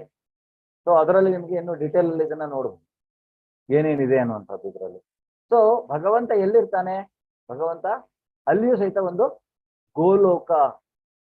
ಗೋಲೋಕ ವೃಂದಾವನ ಅಥವಾ ಗೋಲೋಕ ಅನ್ನುವಂತಹ ಒಂದು ಜಾಗ. ಕೃಷ್ಣ ಸ್ವಯಂ ರೂಪದಲ್ಲಿ ಅವನು ಎಲ್ಲಿ ಇರುವಂತಹವನು ಯಾವಾಗಲೂ. ಆಮೇಲೆ ಅವನ ಎಲ್ಲ ವಿಸ್ತರಣೆಗಳು, ಮಹತ್ತತ್ವ, ಮಹಾವಿಷ್ಣುವಿನಿಂದ ಎಲ್ಲ ಇದಾಗುವಂತಹದ್ದು, ಸೃಷ್ಟಿ ಗ್ರಹಗಳು ಅಥವಾ ಎಲ್ಲ ಬ್ರಹ್ಮಾಂಡಗಳು ಹುಟ್ಟುಕೊಳ್ಳುವಂತಹದ್ದು. ಅವನ ಉಸಿರಾಟ ಪ್ರಕ್ರಿಯೆಯಲ್ಲಿ ಅವನ ರೋಮಗಳಿಂದ ಎಲ್ಲ ಬ್ರಹ್ಮಾಂಡಗಳು ಹುಟ್ಟುಕೊಳ್ತವೆ. ಆಮೇಲೆ ಬರುವಂತಹವನು ಗರ್ಭೋದಕಶಾಹಿ ವಿಷ್ಣು. ಅವನೇನ್ ಮಾಡ್ತಾನೆ? ಈ ಬ್ರಹ್ಮಾಂಡವನ್ನ ಪ್ರವೇಶಿಸ್ತಾನೆ. ಈ ಬ್ರಹ್ಮಾಂಡವನ್ನ ಅವನು ಈ ತರ ಪ್ರವೇಶ ಮಾಡಿ ಹಿರಣ್ಯ ಗರ್ಭ ಅಥವಾ ಆ ಗರ್ಭೋದಕಶಾಹಿ ವಿಷ್ಣುವಿನ ನಾಭಿಗಮಲದಿಂದ ಬ್ರಹ್ಮಾಂಡದ ಒಳಗಡೆ ಬ್ರಹ್ಮ ಬರ್ತಾನೆ. ಆಮೇಲೆ ಅಲ್ಲಿ 14 ಲೋಕಗಳಿರುತ್ತೆ. 14 ಲೋಕಗಳಲ್ಲಿ ಸೊ ಹೀಗೆ ಭೂಮಿ ಮಧ್ಯದ ಲೋಕ, ಆಮೇಲೆ ಮೇಲೆ 6, ಕೆಳಗೆ 7, ಟೋಟಲ್ 14 ಲೋಕಗಳು. ಅಲ್ಲಿ ಒಂದು ಬ್ರಹ್ಮ. ಆ ರೀತಿಯಾಗಿ ಲಕ್ಷಾಂತರ ಬ್ರಹ್ಮರಿದ್ದಾರೆ ಅಂತ ಅವನು ಹೇಳ್ತಾನೆ. ಎಲ್ಲಿ? ಈ ಬ್ರಹ್ಮ ವಿಮೋಹನೆ ಅಂತ ಒಂದು ಶ್ರೀಮದ್ ಭಾಗವತದಲ್ಲಿ ಒಂದು ಕಥೆ ಬರುತ್ತೆ. ಈ ವೃಂದಾವನದಲ್ಲಿ ಅವನು ಭಗವಂತ ಅಂತ ಅವನಿಗೆ ಗೊತ್ತಿರೋಲ್ಲ. ಅವನೇನ್ ಮಾಡ್ತಾನೆ, ಎಲ್ಲಾ ಕೃಷ್ಣನ ಈ ಗೆಳೆಯರನ್ನ, ಅವನು ಭಗವಂತ ಅಂತ ಗೊತ್ತಿಲ್ಲ, ಅವನು ಯಾವುದೋ ಒಂದು ಮೆಜಿಷಿಯನ್ ಇರಬೇಕು ಅಂತ ಅವನು ನಂಬೋದಿಲ್ಲ. ಬ್ರಹ್ಮ ಅಲ್ಲಿ ಭಗವಂತ ಅವತಾರ ಮಾಡಿದಾನೆ ಅಂತ ಅಂದ್ರೆ ಅವನನ್ನು ನೋಡ್ಲಿಕ್ಕೆ ಅಂತ ಬರ್ತಾನೆ. ಆದ್ರೆ ಅಲ್ಲಿ ನೋಡಿ ಅವನು ನಂಬೋದಿಲ್ಲ. ಇವನು ಭಗವಂತ ಇರ್ಲಿಕ್ಕೆ ಸಾಧ್ಯ ಇಲ್ಲ. ಯಾಕಂದ್ರೆ ಇವನು ಎಲ್ಲರ ಜೊತೆ ಆಟ ಆಡ್ಕೊಂಡು, ಎಲ್ಲರ ಜೊತೆ ಅವರೆಲ್ಲ ತಿಂದಿದ್ದೆಲ್ಲ ಇವನೇ ತಿನ್ಕೊಂಡು ಭಗವಂತ ಇದ್ದದೆಲ್ಲ ಯಾಕೆ ಮಾಡ್ತಾನೆ ಅನ್ನುವಂಥದ್ದು ಅವನ ಆಲೋಚನೆ. ಅವನ್ನೆಲ್ಲರನ್ನ ಕಿಡ್ನಾಪ್ ಮಾಡ್ತಾನೆ. ವೃಂದಾವನದಲ್ಲಿರುವಂತಹ ಹಸುಗಳು, ಗೋಪ ಬಾಲರ, ಅವನ ಗೆಳೆಯರು ಎಲ್ಲರನ್ನ ಕಿಡ್ನಾಪ್ ಮಾಡ್ತಾನೆ. ಅಂದ್ರೆ ಕರ್ಕೊಂಡು ಹೋಗ್ಬಿಟ್ಟು ಅವ್ರು ಯೋಗ ನಿದ್ರೆಯಲ್ಲಿ ಇರ್ತಾರಂತೆ. ಆಗ ಭಗವಂತ ಏನ್ ಮಾಡ್ತಾನೆ, ಕೃಷ್ಣನಿಗೆ ಅರ್ಥ ಆಗತ್ತೆ ಇದು ಬ್ರಹ್ಮ ಮಾಡಿರೋದಂತ. ಇವನು ತನ್ನನ್ನ ತಾನು ಪೂರ್ತಿಯಾಗಿ ವಿಸ್ತಾರ ಮಾಡ್ಕೊಳ್ತಾನೆ. ಹಸುಗಳಾಗಿ, ಗೋಪಬಾಲರಾಗಿ, ತಾನೇ ಗೋಪಬಾಲರಾಗ್ತಾನೆ, ತಾನೇ ಹಸುಗಳಾಗ್ತಾನೆ. ಸೊ ಇಡೀ ವೃಂದಾವನದ ತುಂಬಾ ಕೃಷ್ಣ ಇರ್ತಾನೆ. ಆಲೋಚನೆ ಮಾಡಿ, ಭಗವಂತ ಯಾವ್ಯಾವ ರೂಪದಲ್ಲಿ ಅಲ್ಲಿದ್ದ ಅಂದ್ರೆ ಅವರಿಗೆಲ್ಲ ಆಸೆ ಇತ್ತು. ಯಾರಿಗೆ? ಅಲ್ಲಿರುವಂತ ತಾಯಿಯಂದರಿಗೆ ಕೃಷ್ಣನ್ ತರ ನಮ್ಮ ಮಗ ಇರ್ಬೇಕು, ಅಥವಾ ಕೃಷ್ಣ ನಮ್ಮ ಮಗ ಆಗಿದ್ರೆ ಏನು ಅಂತ. ಆ ರೀತಿಯಾಗಿ 1 ವರ್ಷ ಕಾಲ ಅವನು ಹಸುಗಳಾಗಿ, ಗೋಪಬಾಲರಾಗಿ ತನ್ನನ್ನೇ ತಾನು ವಿಸ್ತಾರ ಮಾಡ್ಕೊಂಡಿರ್ತಾನೆ. ಆಮೇಲೆ ಭಗವಂತ ಬರ್ತಾನೆ, ಏನು ಆಗ್ತಾ ಇಲ್ವಲ್ಲ, ಏನಾಗ್ತಾ ಇದೆ ನೋಡ್ಕೊಂಡು ಬರೋಣ ಅಂತ ಬ್ರಹ್ಮ ಬರ್ತಾನೆ. ನೋಡ್ತಾನಂತೆ, ಇಲ್ಲಿ ನೋಡಿದ್ರೆ ಎಲ್ಲ ಹಾಗೆ ನಡೀತಾ ಇದೆ. ಅಬ್ಬ ಅದೇ ಸಾಧ್ಯ? ಅವರಿನ್ನು ಯೋಗ ನಿದ್ರೆ ಅಲ್ಲಿದ್ದಾರೆ, ಇಲ್ಲಿ ಎಲ್ಲರೂ ಹಾಗೆ ಇದ್ದಾರೆ, ಅದೇ ಸಾಧ್ಯ? ಆಗ ಅವನಿಗೆ ಅರ್ಥ ಆಗತ್ತಂತೆ, ಓ ಇದು ಇವನು ಭಗವಂತನೇ ಅಂತ. ಆಗ ಅವನು ಬಂದು ಶರಣಾಗತನ ಆಗ್ತಾನೆ, ಕೃಷ್ಣನಿಗೆ ಶರಣಾಗತನ. ಅಂದ್ರೆ ನೋಡಿ, ಮೊದಲನೇ ಜೀವಿ ಭಗವಂತನನ್ನ ಹತ್ತಿರದಿಂದ ನೋಡಿರುವಂತಹ ಬ್ರಹ್ಮನಿಗೆ ಅಂದಿಗೆ ಒಂದೊಂದ್ಸಲ ಈ ಮಾಯ ಅನ್ನೋದು ಕಾಡ್ಬಿಟ್ರೆ ನಮ್ಮಂತವರ ಪಾಡೇನು. ಸೊ ಆದ್ರಿಂದ ಅಂತಹ ಒಂದು ಗೋಲೋಕದಲ್ಲಿ ಕೃಷ್ಣ ಇರ್ತಾನೆ. ಅವನ ವಿಸ್ತರಣೆಗಳು, ಆಮೇಲೆ ಕ್ಷೀರೋದಕಶಾಹಿ ವಿಷ್ಣುವಿನ ಬಗ್ಗೆ ನಿಮ್ಗೆಲ್ಲ ತಿಳಿದಿದೆ. ಅವನು ತನ್ನನ್ನ ತಾನು ವಿಸ್ತಾರ ಮಾಡಿಕೊಂಡು ಪ್ರತಿಯೊಂದು ಜೀವಿಯ ಹೃದಯವನ್ನ ಪ್ರವೇಶಿಸ್ತಾನೆ.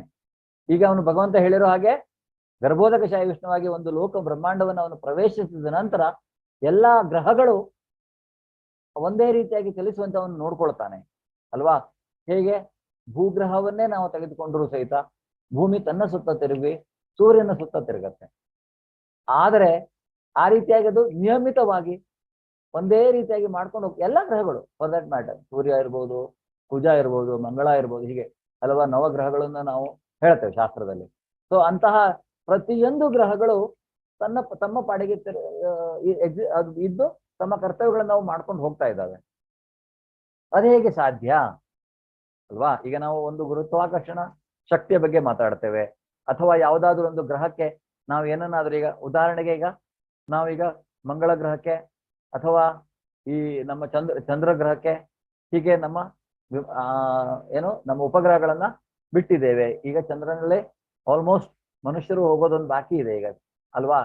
ಸೊ ಆದ್ರೆ ಇಂತಹ ಅಂದ್ರೆ ಈ ಗ್ರಹಗಳಿಗೆ ಹೋಗುವಾಗ ನಾವೇನ್ ಮಾಡ್ಬೇಕು, ಮೊದಲು ಆ ಗ್ರಹದ ಕಕ್ಷೆಗೆ ಹೋಗ್ಬೇಕಾಗತ್ತೆ. ಆ ಗ್ರಹದ ಕಕ್ಷೆಗೆ ಹೋದ ಮೇಲೆ ನಾವು ಆ ಗ್ರಹವನ್ನ ಎಂಟ್ರಿ ಮಾಡ್ಬೋಂಥದ್ದು ಅಲ್ವಾ. ಈಗ ಭೂಮಿಯ ಗುರುತ್ವಾಕರ್ಷಣ ಶಕ್ತಿ ಇದೆ ಅಂತ ಹೇಳ್ತಾರೆ, ಸೈನ್ಸ್ ಹೇಳುತ್ತೆ ಗುರುತ್ವಾಕರ್ಷಣ ಶಕ್ತಿ ಇದೆ ಅಂತ. ಆದ್ರೆ ಗುರುತ್ವಾಕರ್ಷಣ ಶಕ್ತಿ ಯಾಕೆ ಇದೆ, ಎಲ್ಲಿಂದ ಬಂತು ಅಲ್ವಾ.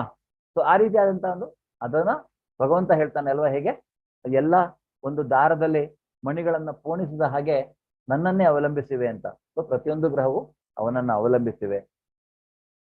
ಸೊ ಭಗವಂತನ ಧಾಮ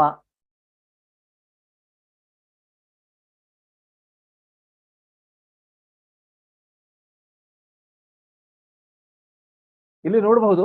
ಇದು ನಮ್ಮ ಐಹಿಕ ಪ್ರಕೃತಿ, ಭೌತಿಕ ಪ್ರಕೃತಿ.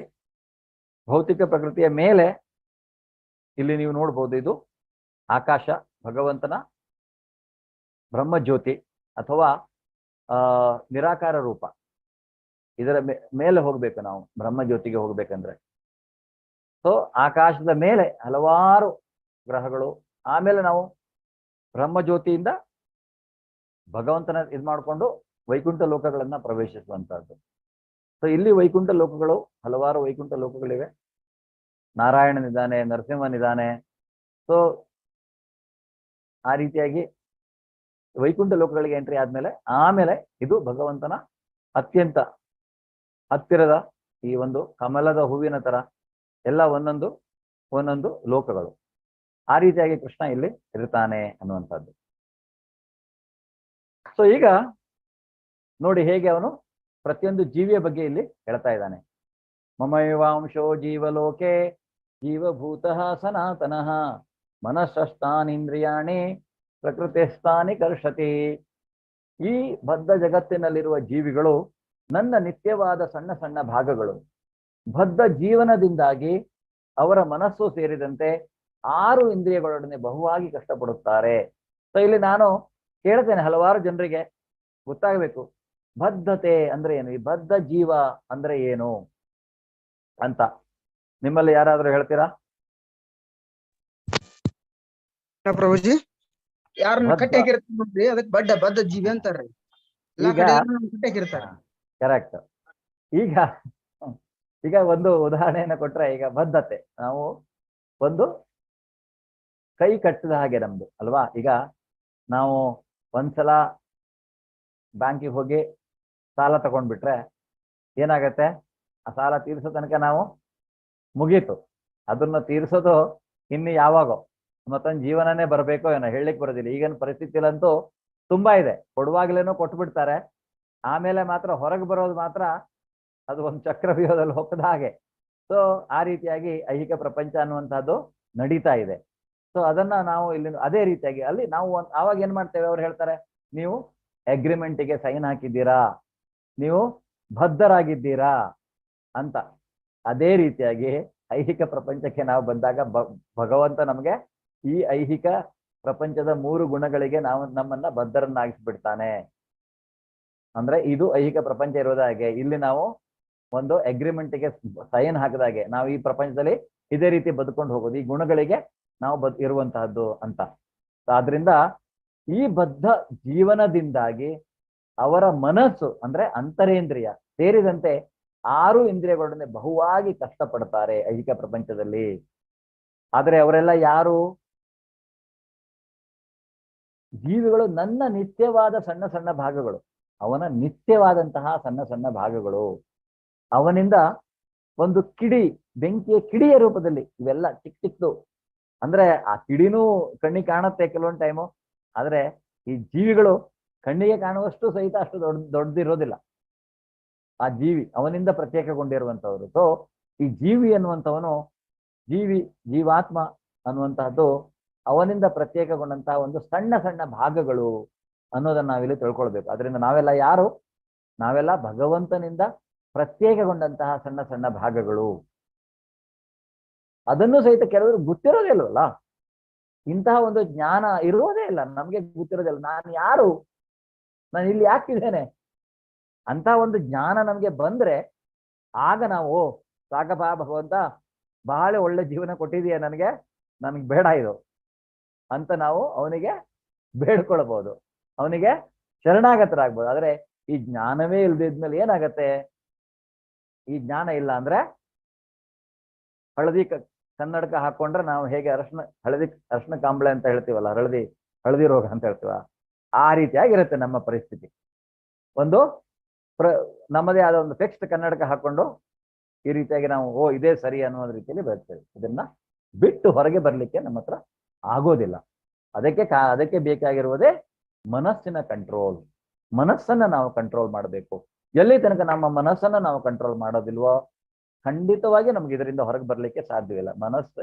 ಈ ಮನಸ್ಸನ್ನು ಸೇರಿದಂತೆ ಅವನು ಹೇಳ್ತಾನೆ, ಈ 6 ಇಂದ್ರಿಯಗಳು ಬಹುವಾಗಿ ಕಷ್ಟಪಡ್ತಾನೆ. ಈ 6 ಇಂದ್ರಿಯಗಳ ಮುಖಾಂತರ ಅವನು ಜೀವಿ ಅನ್ನುವಂಥದ್ದನ್ನ ಇಲ್ಲಿ ಹೇಳ್ತಾನೆ. ಇದು ನೋಡಿ ಬಹಳ ಇಂಟ್ರೆಸ್ಟಿಂಗ್ ಶ್ಲೋಕ. ಶರೀರಂ ಯದವಾಪ್ನೋತಿ ಯಚ್ಚಾಪ್ಯುತ್ಕ್ರಾಮತೀಶ್ವರಃ ಗೃಹೀತ್ವೇತಾನಿ ಸಂಯಾತಿ ವಾಯುರ್ಗಂಧಾನಿ ವಾಶಯಾತ್. ಗಾಳಿಯು ಗಂಧಗಳನ್ನು ಒಯ್ಯುವಂತೆ ಐಹಿಕ ಜಗತ್ತಿನಲ್ಲಿ ಜೀವಿಯು ತನ್ನ ಜೀವನದ ವಿವಿಧ ಕಲ್ಪನೆಗಳನ್ನು ಒಂದು ದೇಹದಿಂದ ಮತ್ತೊಂದು ದೇಹಕ್ಕೆ ಒಯ್ಯುತ್ತಾನೆ. ಹೀಗೆ ಅವನು ಒಂದು ಬಗೆಯ ದೇಹವನ್ನು ಪಡೆಯುತ್ತಾನೆ, ಮತ್ತೊಂದು ದೇಹವನ್ನು ಪಡೆಯಲು ಮೊದಲಿನ ದೇಹವನ್ನು ಬಿಡುತ್ತಾನೆ. ಏನಂದ್ರೆ ಗಾಳಿ ವಾಸನೆ ತೆಗೆದುಕೊಂಡು ಹೋಗುತ್ತೆ. ಈಗ ಗಾಳಿ ಯಾವ ವಾಸನೆಯನ್ನು ತೆಗೆದುಕೊಂಡು ಹೋಗುತ್ತೆ? ಒಳ್ಳೆಯ ವಾಸನೆಯನ್ನು ತೆಗೆದುಕೊಂಡು ಹೋಗುತ್ತೋ, ಕೆಟ್ಟ ವಾಸನೆಯನ್ನು ತೆಗೆದುಕೊಂಡು ಹೋಗುತ್ತೋ ಗಾಳಿ? ಎರಡೂ ವಾಸನೆ ತೆಗೆದುಕೊಂಡು ಹೋಗುತ್ತೆ. ಎರಡೂ ವಾಸನೆಯನ್ನು ತೆಗೆದುಕೊಂಡು ಹೋಗುತ್ತೆ. ಕೆಟ್ಟ ವಾಸನೆ ಇದು ಚರಂಡಿಯ ಪಕ್ಕದಲ್ಲಿ ಗಾಳಿ ಬೀಸತ್ತೋ ಆ ಗಾಳಿ ಕೆಟ್ಟ ವಾಸನೆಯನ್ನು ತೆಗೆದುಕೊಂಡು ಹೋಗುತ್ತೆ. ಅದೇ ಗಾಳಿ ಒಂದು ಹೂದೋಟದಲ್ಲಿ ಬೀಸಿದ್ರೆ ಪರಿಮಳವನ್ನು ತೆಗೆದುಕೊಂಡು ಹೋಗುತ್ತೆ. ಅದೇ ರೀತಿಯಾಗಿ ನಾವು ಈ ಶರೀರನ ಬಿಟ್ಟು ಇನ್ನೊಂದು ಶರೀರಕ್ಕೆ ಹೋಗುವಾಗ ನಾವು ಏನನ್ನ ಕೊಂಡೊಯ್ತೀವೋ ಆ ರೀತಿಯಾಗಿ ನಮ್ಮ ಮುಂದಿನ ಜೀವನ ಅನ್ನುವಂಥದ್ದು. ಒಂದು ಬಗೆಯ ದೇಹವನ್ನು ಪಡೆಯುತ್ತಾನೆ, ಆ ರೀತಿಯಾಗಿ ಅವನು ಈ ದೇಹ ಬಿಟ್ಟು ಇನ್ನೊಂದು ದೇಹವನ್ನು ಪಡೆಯುತ್ತಾನೆ. ನಾವು ಈ ಜೀವನದಲ್ಲಿ ಯಾವ ಗಾಳಿಯನ್ನ ತೆಗೆದುಕೊಂಡು ಹೋಗ್ತಿದ್ದವು ಅಂದ್ರೆ ನಮ್ಮ ಸೂಕ್ಷ್ಮ ಶರೀರ, ಮನಸ್ಸು, ಬುದ್ಧಿ, ಅಹಂಕಾರ ಅವು ಹೋಗುವಂತಹದ್ದು ಇನ್ನೊಂದು ಶರೀರದಲ್ಲಿ ಸ್ಥಾಪನೆಗೊಳ್ಳುತ್ತೆ. ಪರಮಾತ್ಮನ ಜೊತೆಗೆ ಹಂಗೆ ಹೋಗುದಿಲ್ಲ, ಪರಮಾತ್ಮ ಕರ್ಕೊಂಡು ಹೋಗುವನು ಅವನು. ಓ ಆಯ್ತಪ್ಪ, ನಿಂದು ಇಲ್ಲಿ ಮುಗೀತು, ನೀನು ಇಲ್ಲಿ ಹೋಗಿರೋ, ಈಗ ನಿಂದು ಈ ಹೋಟೆಲ್ ಮುಗೀತು, ಈಗ ನೀನು ಹೋಟೆಲ್ ಚೇಂಜ್ ಮಾಡ್ತೇನೆ, ನಾನು ಈ ಹೋಟೆಲ್ಗೆ ಹೋಗಿ ಉಳ್ಕೊ ಅಲ್ವಾ. ಸೊ ಇಲ್ಲಿ ಬೇಡ, ಸಾಕು, ಇಲ್ಲಿ ಮುಗೀತು, ನಿಂಗೆ ಇಲ್ಲಿ ಇರ್ಲಿಕ್ಕೆ ಆಗುದಿಲ್ಲ ಇನ್ಮೇಲೆ ನಿನ್ನ ಹತ್ರ, ನೀನು ಇನ್ನೊಂದ್ ಕಡೆ ಹೋಗು. ಆಯ್ತು, ಈಗ ಇನ್ನೊಂದ್ ಕಡೆ ಎಲ್ಲಿ ಹೋಗ್ತಾನೆ ಅವನು ಅಲ್ವಾ. ಈಗ 5 ಸ್ಟಾರ್ ಇಂದ ಅವನು ಡೈರೆಕ್ಟ್ ಆಗಿ ಯಾವುದೋ ಒಂದು ಅಂದ್ರೆ ರೇಟಿಂಗೇ ಇಲ್ಲದೆ ಇರುವಂತ ಹೋಟೆಲ್ಗೂ ಹೋಗಿ ಉಳ್ಕೊಳ್ಬಹುದು. ಸೊ ಆ ರೀತಿಯಾಗಿ ಅವನು ಹೀಗೆ ಒಂದು ಬಗೆಯ ದೇಹವನ್ನು ಅವನು ಪಡಿತಾನೆ. ಮತ್ತೊಂದು ದೇಹವನ್ನ ಪಡೆಯಲು ಮೊದಲಿನ ದೇಹವನ್ನು ಅವನು ಬಿಡಬೇಕಾಗತ್ತೆ. ಆದ್ರಿಂದ ಬಹುಮುಖ್ಯವಾಗಿ ಈ ಜನ್ಮದಲ್ಲಿ ಎಸ್ಪೆಷಲಿ ನಾವು ಮನುಷ್ಯರಾಗಿ ನಮಗೆ ಬುದ್ಧಿಯನ್ನ, ಈ ಮನಸ್ಸನ್ನ ಅವನು ಕೊಟ್ಟಿದ್ದಾನೆ.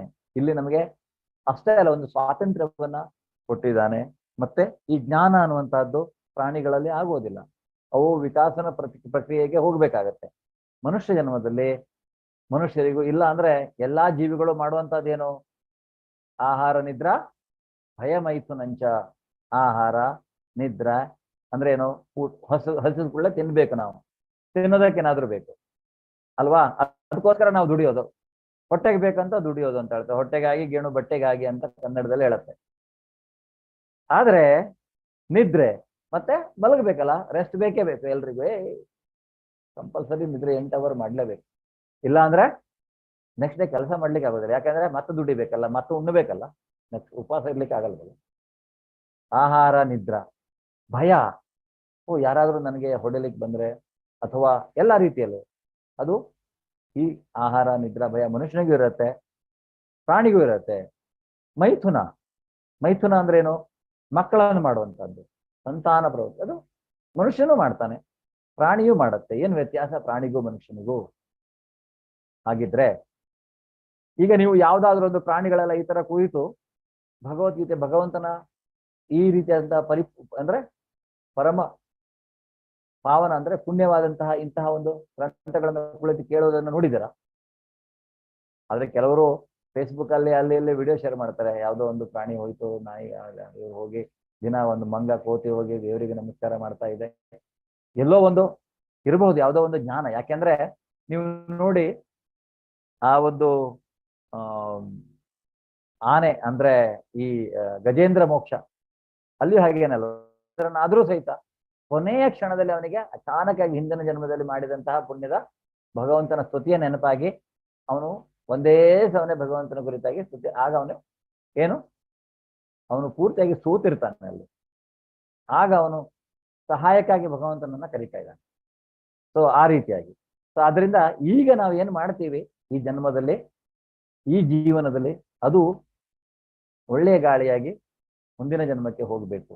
ಇಲ್ಲ ಪೂರ್ತಿಯಾಗಿ ನಾವು ಹರೇ ಕೃಷ್ಣ ಮಹಾಮಂತ್ರವನ್ನ ಜಪಿಸಿಕೊಂಡು ನಮ್ಮ ಮನಸ್ಸನ್ನ ಭಗವಂತನಲ್ಲಿ ಇಡ್ತಾ ಹೋದ್ರೆ ಖಂಡಿತವಾಗಿಯೂ ನಮ್ಮ ಅಂತ್ಯಕಾಲದಲ್ಲಿ ಭಗವಂತನ ಸ್ಮರಣೆಯನ್ನ ಮಾಡಿ ನಾವು ಹೋಗ್ಬೋದು ಭಗವಂತನ ಧಾಮಕ್ಕೆ, ಅಟ್ಲೀಸ್ಟ್ ಬ್ರಹ್ಮನಂತಕ್ಕೆ ಹೋಗಿ. ಅಂದ್ರೆ ಈ ಭಕ್ತಿ ಅನ್ನೋದು ಮುಂದುವರಿಯುತ್ತೆ. ಅವನು ಹೇಳಿದಾಗೆ ನಾವು ಸ್ವಲ್ಪ ಭಕ್ತಿಯನ್ನು ಮಾಡಿದ್ರೆ ಹೇಗೆ ಅದು ನಮ್ಮನ್ನ ಮಹಾಭಯದಿಂದ ಕಾಪಾಡುತ್ತೆ. ಸೊ ಈಗ ಮಾಡಿರುವ ಭಕ್ತಿ ಅದು ಬೇರೆ ಯಾವ್ದಾದ್ರೂ ಅಂತ್ಯ ಆಗ್ಬಹುದು, ಆದ್ರೆ ಭಕ್ತಿ ಅನ್ನುವಂಥದ್ದು ಇದೆಯಲ್ಲ, ಅದು ಈ ಜನ್ಮದಿಂದ ಮುಂದಿನ ಜನ್ಮಕ್ಕೂ ಹೋಗತ್ತೆ. ಆದ್ರಿಂದ ಅಂತಹ ಒಂದು ಭಕ್ತಿಯನ್ನ ನಾವು ತೆಗೆದುಕೊಂಡು ಹೋಗ್ಬೇಕು. ಈಗ ನಾವು ಹಲವಾರು ಕಾರಣಗಳನ್ನ ಕೊಡ್ಬೋದು ಜೀವನದಲ್ಲಿ ಭಕ್ತಿಯನ್ನ ಮಾಡದೇ ಇರೋದಕ್ಕೆ. ಮಾಡದೇ ಇರೋಕ್ಕೆ ಹಲವಾರು ಕಾರಣವನ್ನ ನಾವು ಕೊಡ್ಬೋದು. ಮನೇಲಿ ಅವ್ರು ಮಾಡ್ಲಿಕ್ಕೆ ಕೊಡೋದಿಲ್ಲ, ಮನೇಲಿ ಇವ್ರು ಮಾಡ್ಲಿಕ್ಕೆ ಕೊಡೋದಿಲ್ಲ, ಅವ್ರ ಸಪೋರ್ಟ್ ಇಲ್ಲ, ಇವ್ರ ಸಪೋರ್ಟ್ ಇಲ್ಲ, ಇಲ್ಲ ಕೆಲಸ ಜಾಸ್ತಿ ಇದೆ, ಎಲ್ಲ ಇದೆ. ಆದ್ರೆ ಹೇಗೆ ಎಲ್ಲ ಕೆಲಸವೂ ಇಂಪಾರ್ಟೆಂಟು, ಭಕ್ತಿಯೂ ನಮಗೆ ಇಂಪಾರ್ಟೆಂಟೇ ಈಕ್ವಲಿ ಅನ್ನೋದನ್ನು ನಾವು ಅರ್ಥ ಮಾಡ್ಕೊಳ್ಬೇಕು. ಸೊ ಭಕ್ತಿಯನ್ನ ಮಾಡೋದ್ರಿಂದ ಏನಾಗುತ್ತೆ, ಭಗವಂತನಲ್ಲಿ ನಮ್ಮ ಮನಸ್ಸನ್ನ ಇಡುವುದರಿಂದ ಹರೇ ಕೃಷ್ಣ ಮಹಾಮಂತ್ರವನ್ನು ಹರೇ ಕೃಷ್ಣ ಕೃಷ್ಣ ಕೃಷ್ಣ ಹರೇ ಹರೇ, ಹರೇ ರಾಮ ರಾಮ ರಾಮ ಹರೇ ಹರೇ, ಈ ಜಪವನ್ನ ಮಾಡೋದ್ರಿಂದ ನಮ್ಮ ಮನಸ್ಸು ಖಂಡಿತವಾಗಿ ಸ್ಥಿರವಾಗತ್ತೆ, ಚಂಚಲವಾಗಿ ಇರುವುದಿಲ್ಲ. ಸೊ ಇದು ಅಂತಹ ಈ ಒಂದು ಗಾಳಿ, ನಾವು ತೆಗೆದುಕೊಂಡು ಹೋಗುವಂತಹ ಗಾಳಿ ಒಳ್ಳೆಯ ಗಾಳಿಯಾಗಿರ್ಬೇಕು ಅನ್ನುವಂಥದ್ದು. ಶ್ರೋತ್ರಂ ಚಕ್ಷುಃ ಸ್ಪರ್ಶನಂಚ ರಸನಂ ಘ್ರಾಣಮೇವ ಚ ಅಧಿಷ್ಠಾಯ ಮನಶ್ಚಾಯಂ ವಿಷಯಾನುಪಸೇವತೆ. ಜೀವಿಯು ಹೀಗೆ ಇನ್ನೊಂದು ಜಡ ದೇಹವನ್ನು ಪಡೆಯುತ್ತಾನೆ. ಒಂದು ನಿರ್ದಿಷ್ಟ ಬಗೆಯ ಕಿವಿ, ಕಣ್ಣು, ನಾಲಿಗೆ, ಮೂಗು ಮತ್ತು ಸ್ಪರ್ಶೇಂದ್ರಿಯಗಳನ್ನ ಪಡೆಯುತ್ತಾನೆ. ಇವನ್ನು ಮನಸ್ಸಿನ ಸುತ್ತ ಜೋಡಿಸಿದೆ. ಹೀಗೆ ಅವನು ಇಂದ್ರಿಯ ವಸ್ತುಗಳ ಒಂದು ವಿಶಿಷ್ಟ ತಂಡವನ್ನು ಅನುಭವಿಸ್ತಾನೆ. ಸೊ ಈಗ ಒಂದು ಜೀವಿ ಇನ್ನೊಂದು ಶರೀರವನ್ನ ಪಡೆದಾಗ ಆ ಶರೀರದ ಜೊತೆಗೆ ಅವನಿಗೆ ಪಂಚೇಂದ್ರಿಯಗಳು, ಮನಸ್ಸು, ಹೀಗೆ ಈ 5 ಇಂದ್ರಿಯಗಳು ಮತ್ತು ಮನಸ್ಸನ್ನು ಸೇರಿ 6 ಇಂದ್ರಿಯಗಳು, ಅಂತರೇಂದ್ರಿಯ. ಇದನ್ನ ಈ ವಿಶಿಷ್ಟವಾದಂತಹ ಇಂದ್ರಿಯಗಳ ತಂಡವನ್ನು ಅವನು ಅಲ್ಲಿ ಅದನ್ನ ಅನುಭವಿಸ್ತಾನೆ. ಅಂದ್ರೆ ಅವನು ಆ ಇಂದ್ರಿಯ ತೃಪ್ತಿಯಲ್ಲಿ ಅವನು ಸೇರಿರ್ತಾನೆ. ಸೊ ಅವನು ಇಲ್ಲಿ ನೋಡಿ, ಈಗ ಒಂದು ಚಿಕ್ಕ ವಿಡಿಯೋ ನಿಮಗೆ, ಒಂದು ಮರಿ ಆನೆ ಜಸ್ಟ್ ಹೇಗೆ ಅಂತ.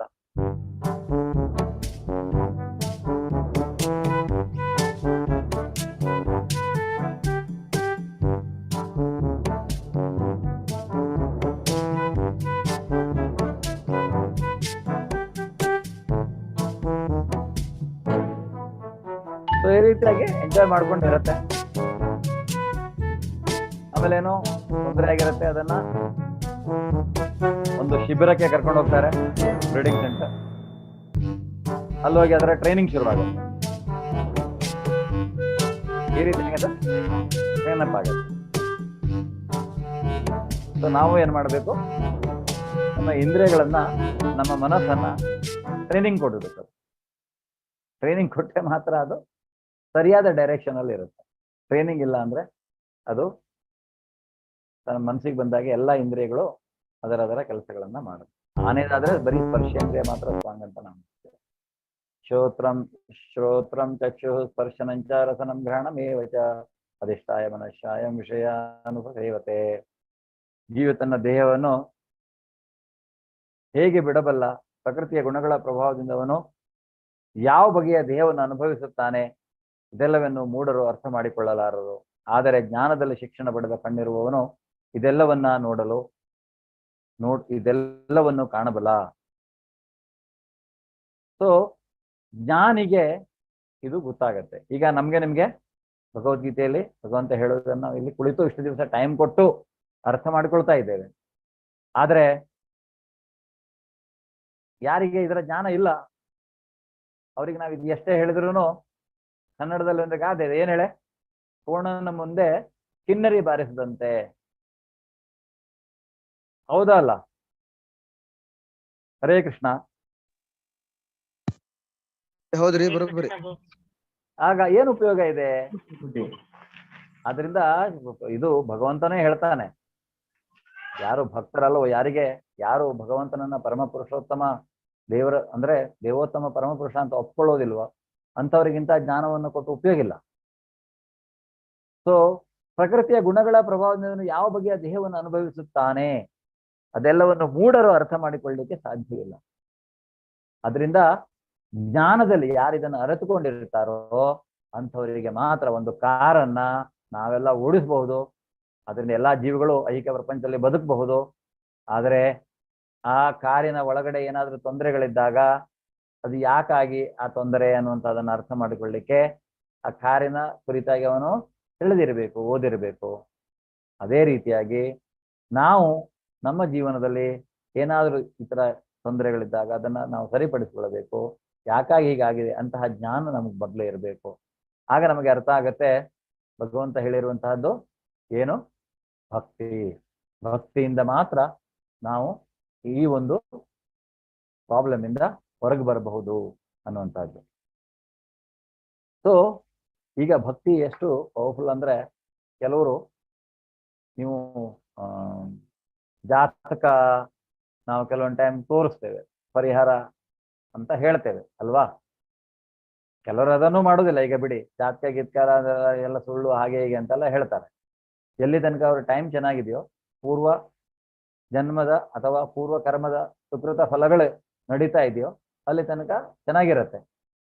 ಆದರೆ ಆಮೇಲೆ ಯಾವಾಗ ಒಂದ್ಸಲ ಎಲ್ಲಾದ್ರೂ ಅವ್ರು ಎಡವಿದ್ರೆ ಆಮೇಲೆ ಗೊತ್ತಾಗತ್ತೆ.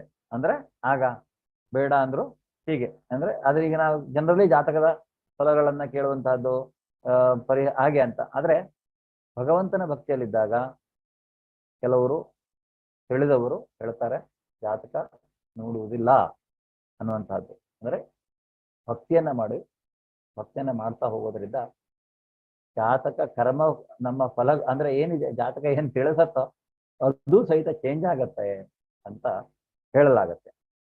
ಭಕ್ತಿ ಒಂದು ನಾವು ಶುದ್ಧ ಅಂದ್ರೆ ಪೂರ್ತಿಯಾಗಿ ನಾವು ಭಗವಂತನಿಗೆ ಎಲ್ಲವನ್ನ ಅರ್ಪಿಸಿ ಅವನ ಸೇವೆಯಲ್ಲಿ ನಿರತರಾಗಿ ಎಲ್ಲವನ್ನೂ ಅವನಿಗಾಗಿ ಅಂತ ನಾವು ಮಾಡಿದ್ರೆ ಖಂಡಿತವಾಗಿಯೂ ನಮ್ಗೆ ಆ ರೀತಿಯಾದಂತ ಯಾವುದಕ್ಕೆ ನಾವು ತೊಂದರೆಗಳಿಗೆ ಹೊರಿ ಮಾಡುವಂತದ್ದು ಬೇಡ.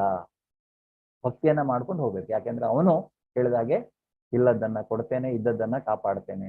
ಅವನು ಖಂಡಿತವಾಗಿಯೂ ಅದನ್ನ ಮಾಡ್ತಾನೆ. ಅದು ಭಕ್ತಿಯಿಂದ ಮಾತ್ರ ನಮ್ಗೆ ಅನುಭವ ಬರ್ಲಿಕ್ಕೆ ಸಾಧ್ಯ. ಇಲ್ಲ ಅಂದ್ರೆ ಅದು ಸಾಧ್ಯವಿಲ್ಲ. ಅದರಿಂದ ಜ್ಞಾನಿ ಯಾರಿರ್ತಾನೆ ಅವನು ಇದನ್ನೆಲ್ಲ ನೋಡ್ಬಹುದು. ಮೂಢ ಅಥವಾ ಅಜ್ಞಾನಿ ಇದನ್ನ ನೋಡ್ಲಿಕ್ಕೆ ಸಾಧ್ಯವಿಲ್ಲ ಅನ್ನುವಂಥದ್ದು. ಹರೇ ಕೃಷ್ಣ. ಯತಂತೋ ಯೋಗಿನಶ್ಚೈನಂ ಪಶ್ಯಂತ್ಯಾತ್ಮನ್ಯ ವ್ಯವಸ್ಥಿತಂ ಯತಂತೋಪಕೃತಾತ್ಮಾನೋ ನೈನಂ ಪಶ್ಯಂತ್ಯ ಚೇತಸಃ. ಆತ್ಮ ಸಾಕ್ಷಾತ್ಕಾರದಲ್ಲಿ ನೆಲೆಯಾಗಿದ್ದು ಪ್ರಯತ್ನ ಮಾಡುತ್ತಿರುವ ಆಧ್ಯಾತ್ಮಿಕವಾದಿಗಳು ಇದೆಲ್ಲವನ್ನು ಸ್ಪಷ್ಟವಾಗಿ ಕಾಣಬಲ್ಲರು. ಆದರೆ ಯಾರ ಮನಸ್ಸು ಬೆಳೆದಿಲ್ಲವೋ ಮತ್ತು ಯಾರು ಆತ್ಮ ಸಾಕ್ಷಾತ್ಕಾರದಲ್ಲಿ ನೆಲೆಯನ್ನು ಪಡೆದಿಲ್ಲವೋ ಅವರು ಪ್ರಯತ್ನ ಪಟ್ಟರೂ ಏನಾಗುತ್ತದೆ ಎನ್ನುವುದನ್ನು ಕಾಣಲಾರರು. ಅವ್ರು ಎಷ್ಟೇ ಪ್ರಯತ್ನ ಪಡ್ಲಿ ಅವರಿಗೆ ಅದು ಅರ್ಥವಾಗುವುದಿಲ್ಲ. ಆತ್ಮ ಸಾಕ್ಷಾತ್ಕಾರದಲ್ಲಿ ನೆಲೆಯಾಗಿದ್ದು ಅಂದ್ರೆ ಈಗ ನಾವು ಅಂತಹ ಒಂದು ಮಾರ್ಗದಲ್ಲಿ ನಮ್ಮನ್ನು ತೊಡಗಿಸಿಕೊಂಡಿದ್ದು ಆಧ್ಯಾತ್ಮಿಕವಾದಿಗಳು ಇದು ಎಲ್ಲ ಅವರಿಗೆ ಸರಿಯಾಗಿ ಅರ್ಥ ಆಗತ್ತೆ. ಇಲ್ಲದೆ ಇದ್ರೆ ಅದು ಅರ್ಥ ಆಗೋದಿಲ್ಲ.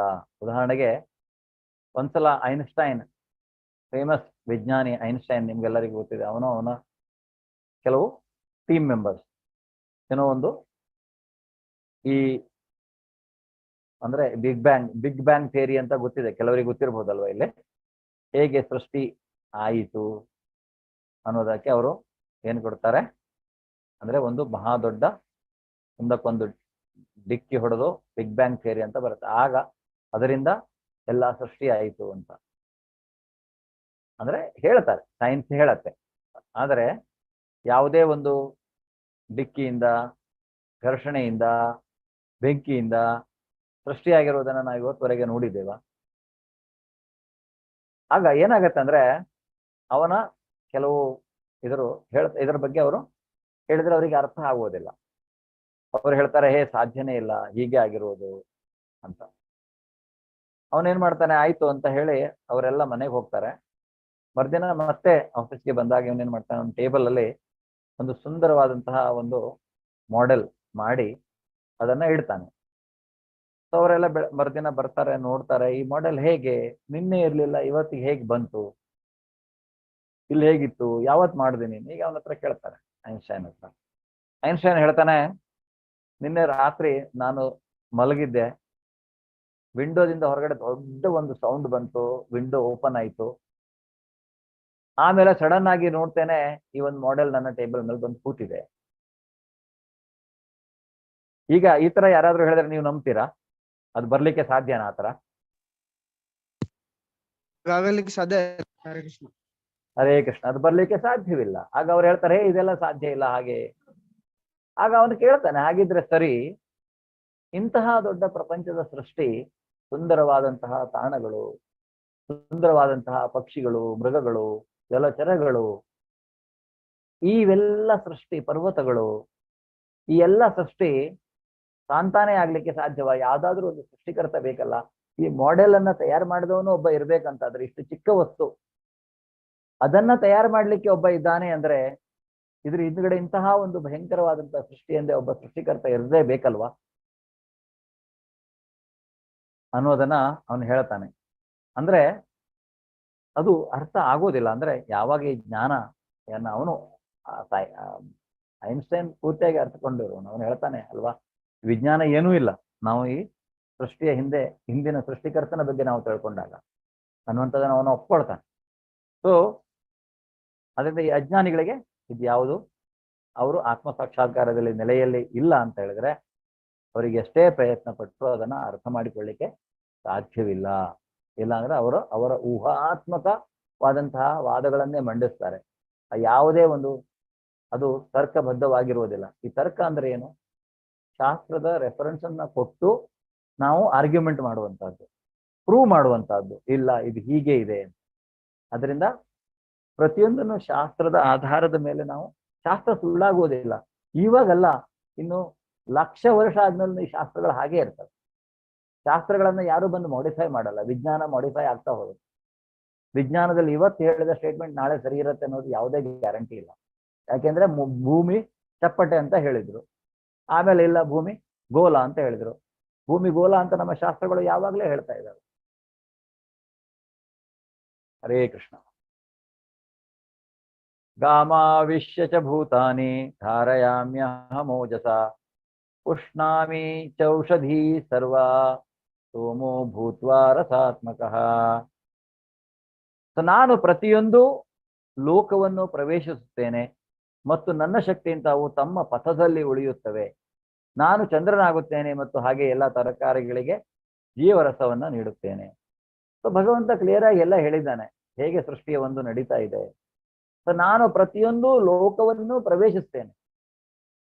ಅವನು ಪ್ರವೇಶಿಸಿದ ಮೇಲೆ ತಾನೇ ಆ ಲೋಕಕ್ಕೆ ಅದರದೇ ಆದ ಒಂದು ಅಂದ್ರೆ ಏನು, ಅದರ ಐಡೆಂಟಿಟಿ ಅಥವಾ ಅದರ ಎಕ್ಸಿಸ್ಟೆನ್ಸ್ ನಿಜವಾಗಿ ಬರುವಂತಹದ್ದು. ಆ ಲೋಕ ಅವನು ಪ್ರವೇಶಿಸಬೇಕು ಮತ್ತು ನನ್ನ ಶಕ್ತಿಯಿಂದ ಅವು ತಮ್ಮ ಪಥದಲ್ಲಿ ಉಳಿಯುತ್ತವೆ. ನಾವು ಸೈನ್ಸ್ ಏನೋ ಹೇಳ್ಬೋದು, ಆದರೆ ಸೈನ್ಸ್ ಅಲ್ಲಿ ಒಂದು ಪುಸ್ತಕ ಇದೆ, 125 ಉತ್ತರವಿಲ್ಲದ ಪ್ರಶ್ನೆಗಳು ಅನ್ನುವಂಥದ್ದು. ಸೊ ಅದರಿಂದ ಅವನೇ ಅಷ್ಟೇ ಅಲ್ಲ, ಅವನು ಎಲ್ಲ ಲೋಕಗಳನ್ನು ತನ್ನ ಹಿಡಿತದಲ್ಲಿ ಇಟ್ಕೊಂಡಿದ್ದಾನೆ. ಅಷ್ಟೇ ಅಲ್ಲ, ಈಗ ನಿಮಗೆ ಉಣ್ಲಿಕ್ಕೆ ಆಹಾರ ಬೇಕಲ್ಲ ಜೀವಿಗಳಿಗೆ, ಅದನ್ನ ಜೀವಿಗಳಿಗೆ ಆಹಾರವನ್ನ ಕೊಡ್ಲಿಕ್ಕೆ ಅವನು ಚಂದ್ರನಾಗ್ತಾನೆ. ಚಂದ್ರನಾಗಿ ಎಲ್ಲಾ ತರಕಾರಿಗಳಿಗೆ ಜೀವರಸವನ್ನು ಅವನು ತುಂಬುತ್ತಾನೆ. ಸೊ ನೋಡಿ, ಈಗ ಈ ಗ್ರೂಪ್ ಅಲ್ಲಿ ಯಾರಾದರೂ ರೈತರಿದ್ರೆ ನಿಮಗೆ ಗೊತ್ತಿರಬಹುದು, ಹೇಗೆ ರಾತ್ರಿಯ ಹೊತ್ತಲ್ಲಿ ಚಂದ್ರನ ಬೆಳಕಿನಲ್ಲೇ ತರಕಾರಿಗಳು ನಿಜವಾಗಿ ಅವರ ಪೌಷ್ಟಿಕತೆಯನ್ನ, ಆ ರಸವನ್ನ, ಆ ತರಕಾರಿ ಒಳ್ಳೆ ರುಚಿಯಾದ ತರಕಾರಿ ಆಗ್ಬೇಕಂದ್ರೆ ಒಳ್ಳೆ ಚಂದ್ರನ ಬೆಳಕು ಬೇಕು. ಸೊ ಆದ್ರಿಂದ ಚಂದ್ರನಾಗಿ ಅವನು ತರಕಾರಿಗಳಿಗೆ ಜೀವರಸವನ್ನ ತುಂಬುತ್ತಾನೆ.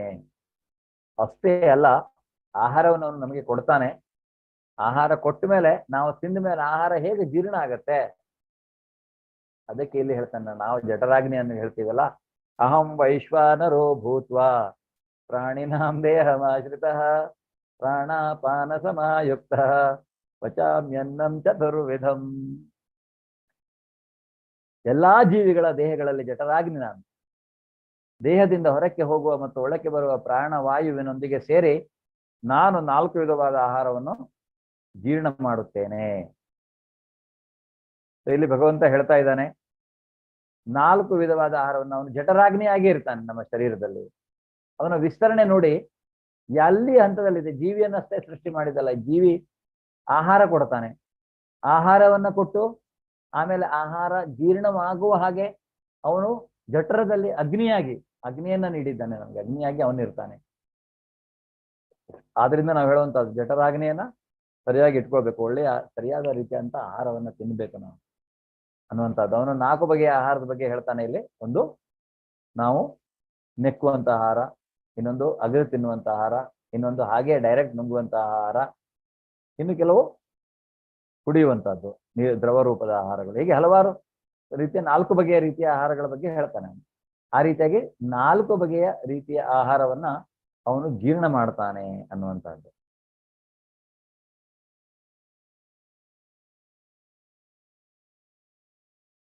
ಸರ್ವಸ್ಯ ಚಾಹಂ ಹೃದಯ ಸನ್ನಿವಿಷ್ಟೋ ಮತ್ತಃ ಸ್ಮೃತಿರ್ಜ್ಞಾನಮಪೋಹನಂಚ ವೇದ್ಯೈಶ್ಚ ಸರ್ವೈರಹಮೇವ ವೇದ್ಯೋ ವೇದಾಂತ ಕೃದ್ವೇದ ವಿದೇವ ಚಾಹಂ.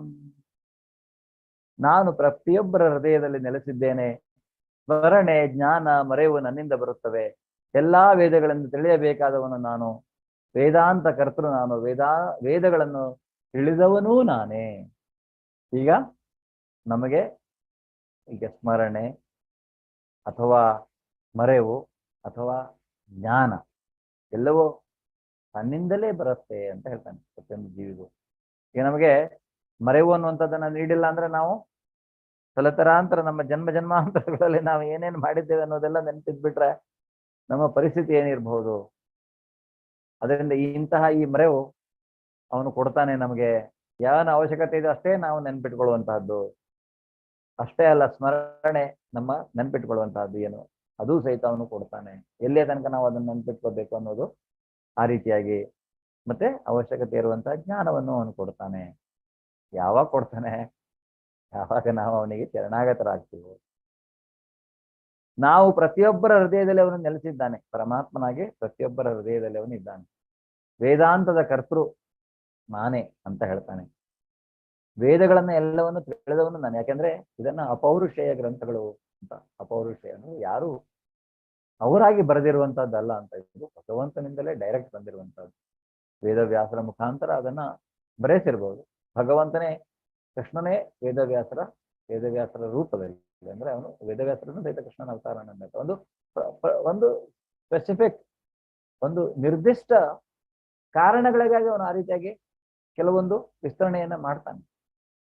ಅದು ಮುಗಿದ ಮೇಲೆ ಅವನು ಮತ್ತೆ ತನ್ನ ಒರಿಜಿನಲ್ ಇದಕ್ಕೆ ಹೋಗ್ಬೇಕು. ಅಂದ್ರೆ ಆ ರೀತಿಯಾಗಿ ಅದರಿಂದ ಅವನು ವೇದಾಂತದ ಕರ್ತೃ ಮತ್ತೆ ಎಲ್ಲಾ ವೇದಗಳನ್ನು ತಿಳಿದವನು ಅನ್ನೋದನ್ನ ಇಲ್ಲಿ ಹೇಳ್ತಾನೆ.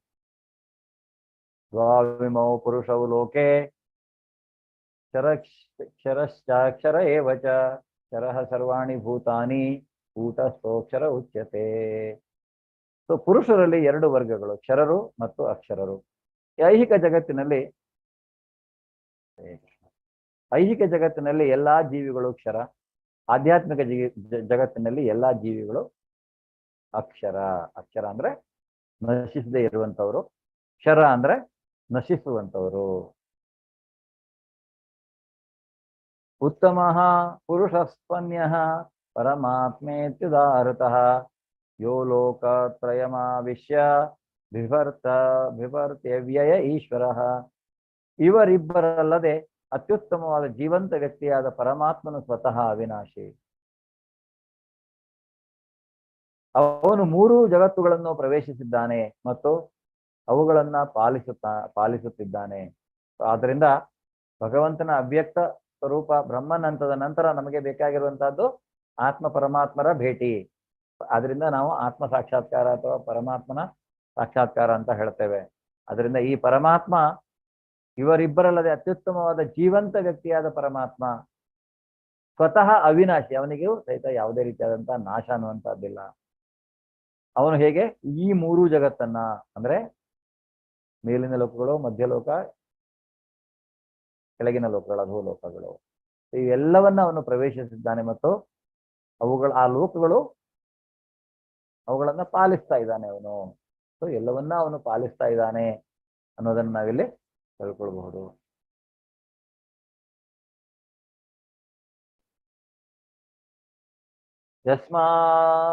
ಯಸ್ಮಾತ್ ಕರಮಿತಿ ತೋಹಂ ಅಕ್ಷರಾದಪಿ ಚೋತ್ತಮಃ ಅತೋಸ್ಮಿ ಲೋಕೆ ವೇದೇ ಚ ಪ್ರತಿತಃ ಪುರುಷೋತ್ತಮಃ.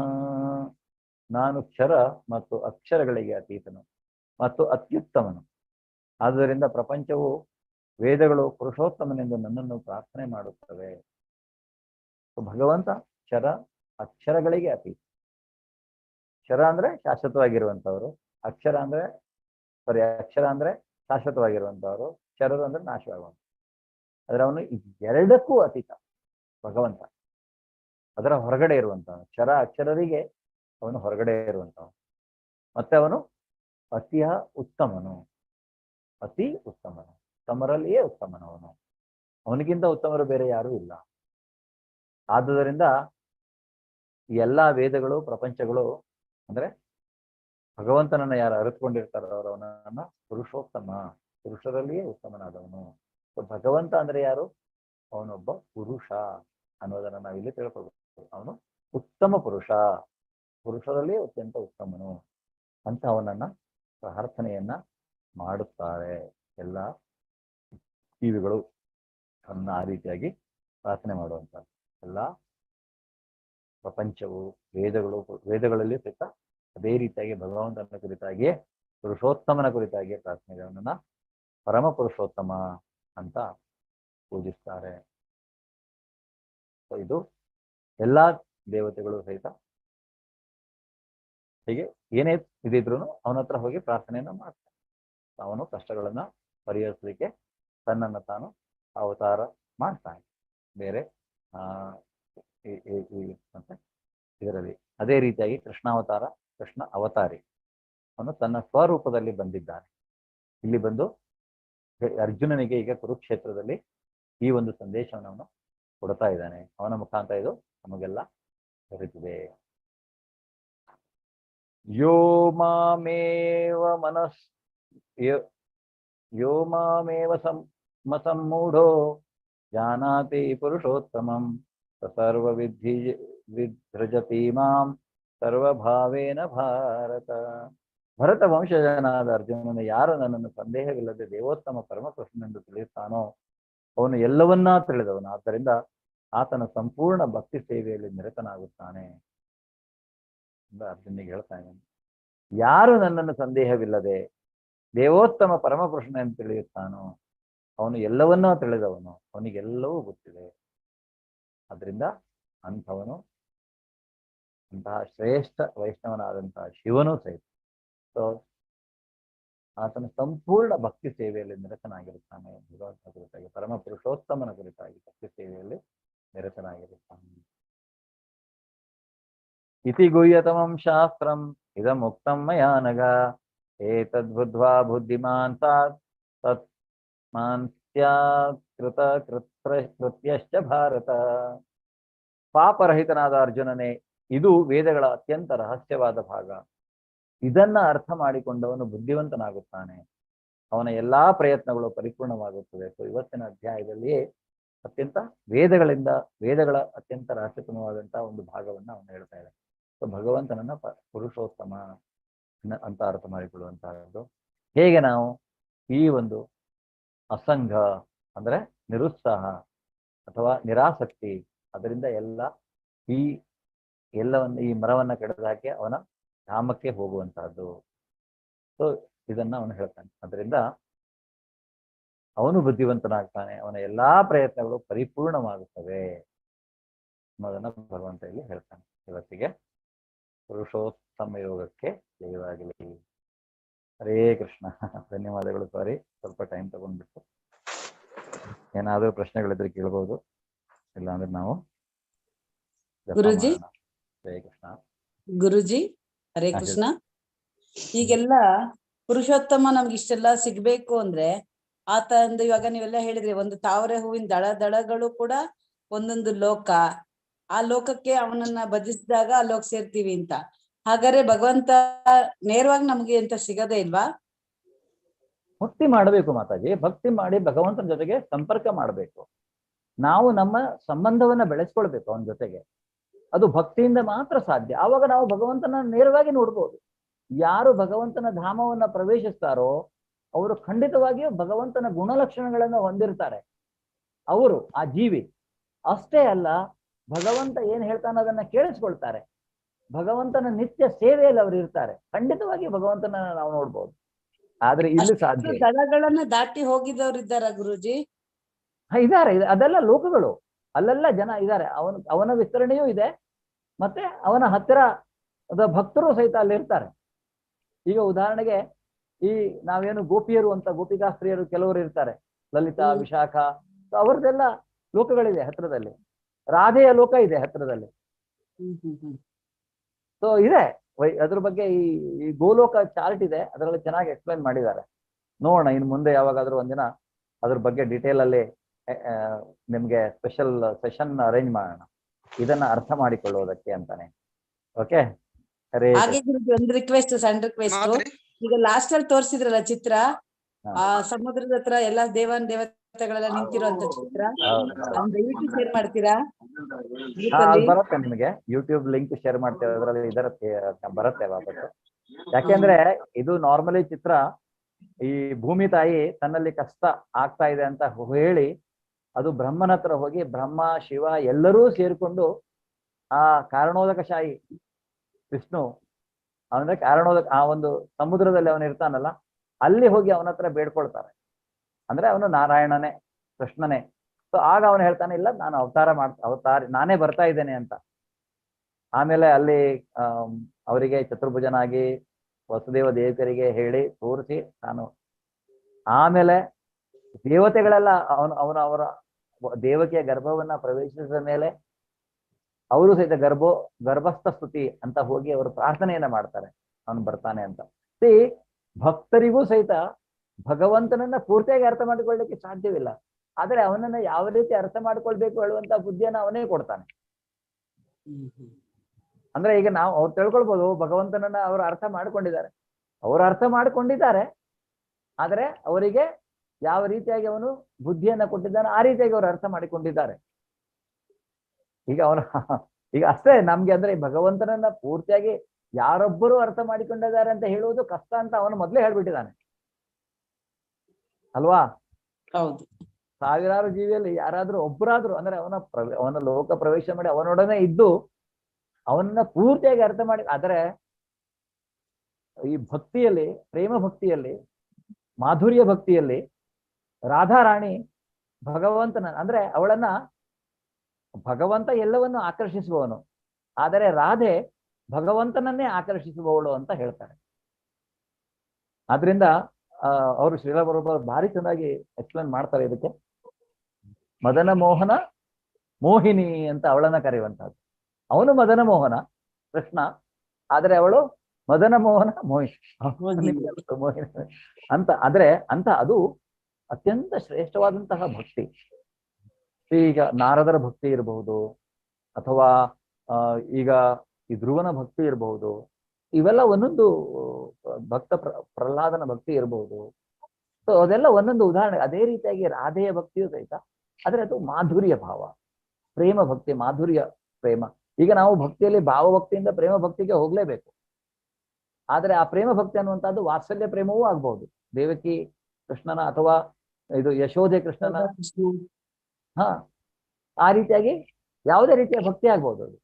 ಅದರಿಂದ ನಾವು ಭಗವಂತನ ಜೊತೆಗೆ ಸಂಬಂಧವನ್ನ ಬೆಳೆಸ್ಕೋಬೇಕು. ಈಗ ಕೆಲವರು ಹೇಳ್ತಾರೆ ಅಂದ್ರೆ ಕೃಷ್ಣ ರಾಧಾ ತಾನು ಹಾಗೆ ಹೀಗೆ ಅಂತ. ಈಗಿನ ಕೆಲವರೆಲ್ಲ ಈಗ ಅಂದ್ರೆ ಈಗಿನ ಇದರಲ್ಲಿ, ಆದ್ರೆ ಎಷ್ಟರ ಮಟ್ಟಿಗೆ ಅವರು ಆ ರಾಧಾಕೃಷ್ಣನ ಸಂಬಂಧವನ್ನ ಅರ್ಥ ಮಾಡಿಕೊಂಡಿದ್ದಾರೆ ಅನ್ನೋದು ಬೇಕಾಗತ್ತೆ.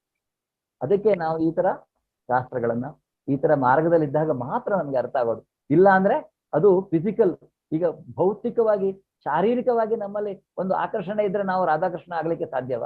ಆದ್ರೆ ಹೆಚ್ಚಿನ ಜನ ಈಗ ಹಾಗೆ ತಿಳ್ಕೊಳ್ತಾರೆ. ಹೌದು ಹೌದು, ಹೆಚ್ಚು ಪ್ರೇಮಿಗಳು ರಾಧಾಕೃಷ್ಣನ್ನೇ ಹೇಳ್ತಾರೆ. ಆದ್ರೆ ಅವರ ಅಟ್ರಾಕ್ಷನ್ ಆ ರೀತಿಯಾದಂತಹ ದಿವ್ಯ ಪ್ರೇಮ ಅಲ್ಲ. ಅವರ ಅಟ್ರಾಕ್ಷನ್ ಏನಿದೆ ರಾಧಾ ಭೌತಿಕವಾಗಿ ಅವರು ಅಟ್ರಾಕ್ಟ್ ಆಗಿರ್ತಾರೆ. ಅದು ಎಷ್ಟು ದಿವಸ ಶಾಶ್ವತವಾಗಿರುತ್ತೆ ಅಂತ ಗೊತ್ತಿಲ್ಲ. ಅವರಿಗೆ ಕೋಪ ಬಂತು, ಏನೋ ಆಯ್ತು, ವೈಮನಸ್ಸು ಬೆಳೀತು, ಅಲ್ಲಿ ರಾಧನೂ ಇಲ್ಲ ಕೃಷ್ಣನೂ ಇಲ್ಲ, ಆಯ್ತು, ಹಾಗಾಗ್ಬಿಡತ್ತೆ. ಅಂದ್ರೆ ಅದಕ್ಕೆಲ್ಲ ಜ್ಞಾನ ಬೇಕಂದ್ರೆ ಈ ರೀತಿಯಾಗಿ ಅವರು ಮಾರ್ಗದಲ್ಲಿ ಇರ್ಬೇಕು, ಭಕ್ತಿಯನ್ನ ಮಾಡಬೇಕು. ಆಗ ಈಗ ನಾವು ನೆಕ್ಸ್ಟ್ ಭಕ್ತಿ ರಸಾಮೃತ ಸಿಂಧು ಅಥವಾ ಈಶೋಪನಿಷತ್ತು ಅಂತಹ ಒಂದು ಇದರ ಕ್ಲಾಸನ್ನೆಲ್ಲ ಮಾಡ್ತೇವೆ ಒಂದಾದ್ಮೇಲೆ ಒಂದಾದ್ರು ನಿಮ್ಗೆ. ಅವಾಗೆಲ್ಲ ಜಾಯಿನ್ ಆಗಿ ಅವಾಗ ಅರ್ಥ ಆಗತ್ತೆ ಅಂದ್ರೆ ಭಗವಂತ ಅಂದ್ರೆ ಯಾರು ಅನ್ನೋದು ಇನ್ನೂ ಜಾಸ್ತಿ ಅವನ ಬಗ್ಗೆ ತಿಳ್ಕೊಳ್ಳೋದಕ್ಕೆ ನಮ್ಗೆ ಅರ್ಥ ಆಗತ್ತೆ. ಮತ್ತೆ ಈ ಭಗವದ್ಗೀತೆಯ ಆಳವಾದ ಅಧ್ಯಯನ ಈಗ ನಾವು ಶಾರ್ಟ್ ಕಟ್ ಅಲ್ಲಿ ಮಾಡ್ತಾ ಇದ್ದೇವೆ. ಅಂದ್ರೆ ಇದನ್ನು ಪೂರ್ತಿಯಾಗಿ ಅರ್ಥ ಮಾಡಿಕೊಳ್ಳುವಂತ ಒಂದೊಂದು ಶ್ಲೋಕ, ಅದರ ಅರ್ಥ, ಅದರ ಭಾವಾರ್ಥ ತಿಳ್ಕೊಂಡು ಹೋಗುವಂತಹದ್ದು. ಅದಕ್ಕೆಲ್ಲ ಜಾಯಿನ್ ಆದ್ರೆ ಇನ್ನೂ ಮತ್ತೆ ಜಾಸ್ತಿ ಅರ್ಥ ಆಗ್ತಾ ಹೋಗುತ್ತೆ ಭಗವಂತ ಯಾರು ಅನ್ನುವಂಥದ್ದು. ಹರೇ ಕೃಷ್ಣ. ಧನ್ಯವಾದ. ಹರೇ ಕೃಷ್ಣ ಪ್ರಭುಜಿ, ಒಂದ್ ಮಾತ್ರಿ. ಹಾ ಹೇಳಿ. ನೋಡ್ರಿ ಅವ್ರು ಹೋಗ್ತಾರು ಮಾತಾಜಿ ಹೇಳ್ತಾ ಇದ್ರಲ್ಲ, ಅವ್ರು ಹೋದ್ರಿ ಎಕ್ಸಿಟ್ ಆದ್ರ ಇದಾರೆ ರೇಣುಕಾ ಅವ್ರಿಗೆ ಹೇಳ್ಬೇಕಾಗಿತ್ರಿ. ಅಂದ್ರೆ ನಾವು ಗುರುವಿನ ಸೇವೆ ಯಾವ ರೀತಿ ಮಾಡ್ತೀವಿ ನೋಡ್ರಿ, ಆ ರೀತಿ ನಮಗ್ ಭಗವಂತ ನಮ್ಮ ಒಳಗೆ ನಮ್ಗೆಲ್ಲಾ ತೋರಿಸ್ತಾರ್ರಿ. ನಾವ್ ಎಲ್ಲೂ ಹೋಗೋ ಜರೂರತಿಲ್ಲ, ಎಲ್ಲ ಇಲ್ಲೇ ಇದೀರಿ. ನಾವು ಗುರುವಿನ ಸೇವೆ ಯಾವ ರೀತಿ ಮಾಡ್ತೀವಿ ಆ ರೀತಿ ನಮಗ್ ಭಗವಂತ ಎಲ್ಲಾನು ನಮ್ಗ ದದಾಮಿ ಬುದ್ಧಿ ಯೋಗಂ ತಮ್ ಏನ ಮಾಂ ಉಪಯಾಂತಿತೆ. 15ನೇ ಅಧ್ಯಾಯದಲ್ಲಿ 10ನೇ ಅಧ್ಯಾಯ 10ನೇ ಶ್ಲೋಕದಲ್ಲಿ ಹೇಳಿದಾರೆ ನೋಡ್ರಿ. ತೇಷಾಂ ಸತತ ಯುಕ್ತಾನಾಂ ಭಜತಾಂ ಪ್ರೀತಿ ಪೂರ್ವಕಂ ದದಾಮಿ ಬುದ್ಧಿ ಯೋಗಂ ತಮ್ ಏನ ಮಾಂ ಉಪಯಾಂತಿತೆ. ನಾವು ಗುರುವಿನ ಸೇವೆ ಯಾವ ರೀತಿ ಮಾಡ್ತೀವಿ ಆ ರೀತಿ ನಮಗ ಭಗವಂತ ಅನುಗ್ರಹ ಮಾಡ್ತಾರ್ರಿ. ಹೌದು, ಅಹೈತುಕಿ ಕೃಪೆ ಅಲ್ಲಲ್ಲ, ಅಹೇತುಕಿ ಕೃಪೆ ಖಂಡಿತವಾಗಿಯೂ ಹೌದು. ಅದಕ್ಕೆ ಅಂದ್ರೆ ಗುರುವಿನ ಆಶ್ರಯ ಬೇಕು. ಯಾಕೆಂದ್ರೆ ಸದ್ವಿದ್ಯೆ ಪ್ರಣಿಪಾತೇನ ಬರೀ ಪ್ರಶ್ನೆ ಸೇವೆ. ಅವನು ಸಂದೀಪನ ಮಹಾಮುನಿಯ ಆಶ್ರಮಕ್ಕೆ ಕೃಷ್ಣ ತನ್ನ 18ನೇ ವಯಸ್ಸಿನಲ್ಲಿ ಹೋಗಿ ಸೇರ್ಕೊಳ್ತಾನೆ ಬಲರಾಮನಾಗಿ. ಅವನು ಯಾಕೆ ಹೋಗ್ತಾನೆ? ಅವನಿಗೆ ಯಾವ ಶಾಸ್ತ್ರಾಭ್ಯಾಸದ ಅವಶ್ಯಕತೆ ಇಲ್ಲ. ಯಾಕೆ ಹೋಗ್ತಾನೆ ಅವನಲ್ಲಿ ಗುರುಗಳ ಹತ್ರ? ಅದನ್ನ ಕೇಳಲಿಕ್ಕೆ, ಅರ್ಥ ಮಾಡ್ಕೊಳ್ಳಿಕ್ಕೆ, ಎಲ್ಲರಿಗೂ ತೋರಿಸ್ಲಿಕ್ಕೆ ನಮಗ್ ಗುರುತಾಗಬೇಕು, ನಮ್ಮ ಜೀವನ ಆಗಿರ್ಬೇಕು. ಅದಕ್ಕಾಗಿ ನಾವು ಗುರುವಿನ ಆಶ್ರಯ ಬೇಕೇ ಬೇಕು. ನಾವು ಪರಂಪರೆಯಿಂದ ಬಂದಂತಹ ಗುರುವಿನ ಆಶ್ರಯ ನಮಗ್ ಬೇಕು. ಇಲ್ಲಾಂದ್ರೆ ನಮ್ಗೆ ಇಂತಹ ಜ್ಞಾನ ಸಿಗೋದಿಲ್ಲ. ಇಂತಹ ಜ್ಞಾನ ಎಲ್ಲಿ ಸಿಗತ್ತೆ ನಮಗಿಲ್ಲ ಅಂದ್ರೆ, ಅಲ್ವಾ? ಸೊ ನಾವೆಲ್ಲ ಈಗ ಇಲ್ಲಿ ಇಸ್ಕಾನ್ನಲ್ಲಿ ಪ್ರಭುಪಾದರ ಆಶ್ರಯದಲ್ಲಿದ್ದು ಇದನ್ನ ಕೇಳಿ ತಿಳಿದುಕೊಂಡು ಅವರು ಬರೆದಿರುವಂತಹ ಪುಸ್ತಕಗಳಿಂದ ಅಥವಾ ಆಚಾರ್ಯರಿಂದ, ಅವರ ಪರಂಪರೆಯಲ್ಲಿ ಇರುವಂತಹ ಹಲವಾರು ಆಚಾರ್ಯರ ಮುಖಾಂತರ ನಾವು ತಿಳ್ಕೊಂಡು ಅದನ್ನ ನಾವು ಇಲ್ಲಿ ಹೀಗೆ ಅಂದ್ರೆ ಆ ರೀತಿಯಾಗಿ ಒಂದು ಪರಂಪರೆಯಲ್ಲಿ ನಡೀತಾ ಬಂದಿರುವಂತಹದ್ದು. ಆದ್ರಿಂದ ಗುರುವಿನ ಆಶ್ರಯ ಖಂಡಿತವಾಗಿಯೂ ಬೇಕು. ಪ್ರಭುಜಿ ಧನ್ಯವಾದಗಳು ಪ್ರಭುಜಿ, ಶೇರ್ ಮಾಡಿ. ಹರೇ ಕೃಷ್ಣ ಪ್ರಭುಜಿ, ಧನು ಪ್ರಣಾಮ್ ಪ್ರಭುಜಿ. ಅದು ಎಲ್ಲಿಂದ ಬರುತ್ತೆ? ಹರೇ ಕೃಷ್ಣ. ಹರೇ ಕೃಷ್ಣ ಮಾತಾಜಿ, ಧನು ಪ್ರಣಾಮ್. ಹರೇ ಕೃಷ್ಣ. ಹರೇ ಕೃಷ್ಣ ಸರ್. ಹರೇ ಕೃಷ್ಣ ಮಾತಾಜಿ. ಅಶೋಕ್ ಪ್ರಭುಜಿ. ರೀ, ಹೌದು ಹೇಳ್ರಿ. ಹರೇ ಕೃಷ್ಣ. ಮೂರು ಯಾವ್ದು ಗೊತ್ತಾಗ್ಬೋದಾ? ಗೋಕಾಕ್ ರೀ ನಂದು. ಗೋಕಾಕ್, ಬೆಳಗಾಂ ಜಿಲ್ಲಾ ಗೋಕಾಕ್ ತಾಲೂಕು. ಅಶೋಕ್ ಸರ್ ವಿಡಿಯೋಗೆ ಬರ್ಬೋದಾ? ವಿಡಿಯೋ ನಿಮ್ ನೋಡ್ಬೇಕಂತಿದ್ದಾರೆ ಪ್ರಭುಜಿ. ಹರೇ ಕೃಷ್ಣ ಮಾತಾಜಿ. ಅವರು ನಮಸ್ತೆ ನಮಸ್ತೆ ನಮಸ್ತೆ. ಹರೇ ಕೃಷ್ಣ, ನಮಸ್ಕಾರ. ಹಾ ನಿಮ್ಮ ನೋಡೋಣ ಅಂತ. ನಮಸ್ಕಾರ ಮಾತಾ. ಹಾ ನಿಮ್ಮ ನೋಡವ ಅಂತ ಕೇಳ್ದೆ. ಹರೇ ಕೃಷ್ಣ ಮಾತಾಜಿ. ಆಯ್ತು ಮಾತಾಜಿ, ನೋಡಬೇಕು ಅಂತ ಪ್ರಭುಜಿ. ಹರೇ ಕೃಷ್ಣ. ಧನ್ಯವಾದ. ಹರೇ ಕೃಷ್ಣ ಪ್ರಭುಜಿ. ಎಲ್ಲ ನಮ್ ಗುರುವಿನ ಆಶೀರ್ವಾದ, ಭಗವಂತನ ಆಶೀರ್ವಾದ ಮಾತಾಜಿ. ನಂದೇನು ಇಲ್ಲ ರೀ. ಎಲ್ಲ ನಮ್ ಗುರುಜಿ ಹೇಳ್ತಾರೆ, ನಾವು ಅದರಿಂದ ಆ ರೀತಿ ನಡ್ಕೋತೇವೆ. ನಾವು ನಮ್ಮ ಹತ್ರ ಏನೂ ಇಲ್ಲ. ಎಷ್ಟು ದಿವಸದಾಗ ನಾವು ಪ್ರಯತ್ನ ಅಷ್ಟೇ ಇದೆ ರೀ, ಮತ್ತೆ ಏನೂ ಇಲ್ಲ. ಎಲ್ಲ ಪ್ರಭುಜಿ ನಮ್ಮ ಗುರುಜಿ ಅವ್ರ ದಾರಿ ತೋರಿಸ್ತಾ ಇದಾರೆ ನಮಗೆ ರೀ.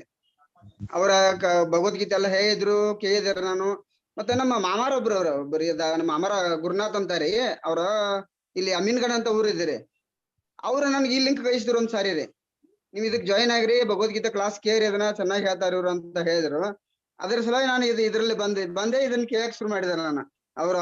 ಅವ್ರ ದಾರಿ ತೋರಿಸಿದಾರೆ ನಮ್ಗೆ ಒಂದ್ ಸ್ವಲ್ಪ.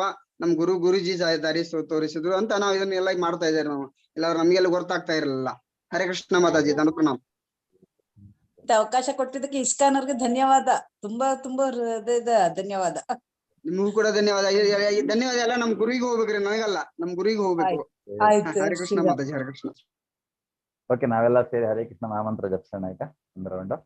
ಜೈ ಶ್ರೀ ಕೃಷ್ಣ ಚೈತನ್ಯ ಪ್ರಭು ನಿತ್ಯಾನಂದ ಶ್ರೀ ಅದ್ವೈತ ಗದಾಧರ ಶ್ರೀವಾಸಾದಿವರಿಂದ. ಹರೇ ಕೃಷ್ಣ ಕೃಷ್ಣ ಕೃಷ್ಣ ಹರೇ ಹರೇ ರಾಮ ಹರೇ ರಾಮ ರಾಮ ರಾಮ ಹರೇ ರಾಮ ಹರೇ ರಾಮ ರಾಮ ರಾಮ ಹರೇ ಹರೇ ಕೃಷ್ಣ.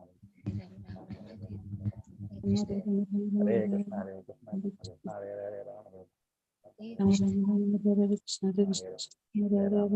ರಾಮ ರಾಮ ಹರೇ ಹರೇ ಕೃಷ್ಣ.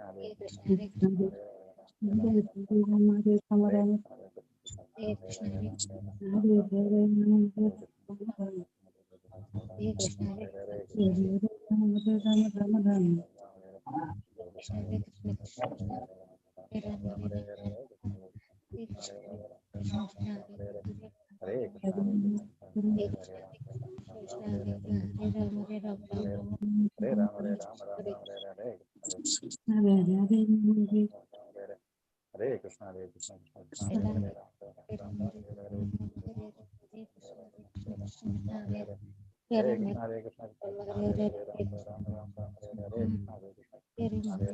ಹರೇ ರಾಮ ಹರೇ ರಾಮ ರಾಮ ರಾಮ ಹರೇ ಹರೇ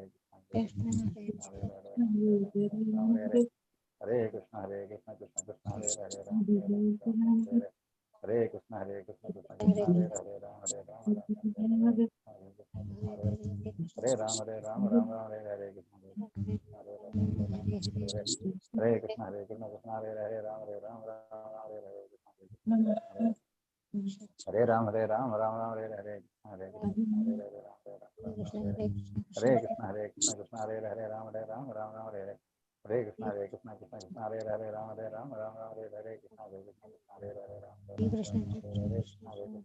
ಹರೇ ಹರೇ ರಾಮ ಹರೇ ರಾಮ ರಾಮ ರಾಮ ಹರೇ ಹರೇ ಕೃಷ್ಣ ಹರೇ ಕೃಷ್ಣ ಕೃಷ್ಣ ಹರೇ ಹರೇ ರಾಮ ರಾಮ ರಾಮ ಹರೇ ಹರೇ ಕೃಷ್ಣ ಹರೇ ಕೃಷ್ಣ ಕೃಷ್ಣ ಹರೇ ಹರೇ ಹರೇ ರಾಮ ಹರೇ ರಾಮ ರಾಮ ರಾಮ ಹರೇ ಹರೇ ಕೃಷ್ಣ ಹರೇ ಕೃಷ್ಣ ಕೃಷ್ಣ ಹರೇ ಹರೇ ರಾಮ ಹರೇ ರಾಮ ರಾಮ ರಾಮ ಹರೇ ಹರೇ ಹರೇ ಕೃಷ್ಣ ಹರೇ ಕೃಷ್ಣ ಕೃಷ್ಣ ಕೃಷ್ಣ ಹರೇ ಹರೇ ರಾಮ ಹರೇ ರಾಮ ರಾಮ ರಾಮ ಹರೇ ಹರೇ ಹರೇ ಕೃಷ್ಣ ಹರೇ ಕೃಷ್ಣ ಕೃಷ್ಣ ಕೃಷ್ಣ ಹರೇ ಹರೇ ರಾಮ ಹರೇ ರಾಮ ರಾಮ ರಾಮ ಹರೇ ಹರೇ ಹರೇ ಕೃಷ್ಣ ಹರೇ ಕೃಷ್ಣ ಕೃಷ್ಣ ಕೃಷ್ಣ ಹರೇ ಹರೇ ರಾಮ ಹರೇ ರಾಮ ರಾಮ ರಾಮ ಹರೇ ಹರೇ ಹರೇ ಹರೇ ರಾಮ ಹರೇ ರಾಮ ರಾಮ ರಾಮ ಹರೇ ಹರೇ ಕೃಷ್ಣ ಹರೇ ಕೃಷ್ಣ ಕೃಷ್ಣ ಕೃಷ್ಣ ಹರೇ ಹರೇ ರಾಮ ಹರೇ ರಾಮ ರಾಮ ರಾಮ ಹರೇ ಹರೇ ಹರೇ ಕೃಷ್ಣ ಹರೇ ಕೃಷ್ಣ ಕೃಷ್ಣ ಕೃಷ್ಣ ಹರೇ ಹರೇ ರಾಮ ಹರೇ ರಾಮ ರಾಮ ರಾಮ ಹರೇ ಹರೇ ಹರೇ ಹರೇ ರಾಮ ಹರೇ ರಾಮ ರಾಮ ರಾಮ ಹರೇ ಹರೇ ಹರೇ ಕೃಷ್ಣ ಹರೇ ಕೃಷ್ಣ ಕೃಷ್ಣ ಕೃಷ್ಣ ಹರೇ ಹರೇ ರಾಮ ಹರೇ ರಾಮ ರಾಮ ರಾಮ ಹರೇ ಹರೇ ಹರೇ ಹರೇ ಹರೇ ರಾಮ ಹರೇ ರಾಮ ರಾಮ ರಾಮ ಹರೇ ಹರೇ ಕೃಷ್ಣ ಹರೇ ಕೃಷ್ಣ ಕೃಷ್ಣ ಕೃಷ್ಣ ಹರೇ ಹರೇ ರಾಮ ಹರೇ ರಾಮ ರಾಮ ರಾಮ ಹರೇ ಹರೇ ಕೃಷ್ಣ ಹರೇ ಕೃಷ್ಣ ಕೃಷ್ಣ ಹರೇ ಹರೇ ರಾಮ ಹರೇ ರಾಮ ರಾಮ ರಾಮ ಹರೇ ಹರೇ ಕೃಷ್ಣ ಹರೇ ಕೃಷ್ಣ ರಾಮ ರಾಮ ಹರೇ ಹರೇ ಹರೇ ಕೃಷ್ಣ ಹರೇ ಕೃಷ್ಣ ಕೃಷ್ಣ ಕೃಷ್ಣ ಹರೇ ಹರೇ ರಾಮ ಹರೇ ರಾಮ ರಾಮ ರಾಮ ಹರೇ ಹರೇ ಹರೇ ಕೃಷ್ಣ ಹರೇ ಕೃಷ್ಣ ಕೃಷ್ಣ ಕೃಷ್ಣ ಹರೇ ಹರೇ ರಾಮ ಹರೇ ರಾಮ ರಾಮ ರಾಮ ಹರೇ ಹರೇ ಹರೇ ಹರೇ ರಾಮ ಹರೇ ರಾಮ ರಾಮ ರಾಮ ಹರೇ ಹರೇ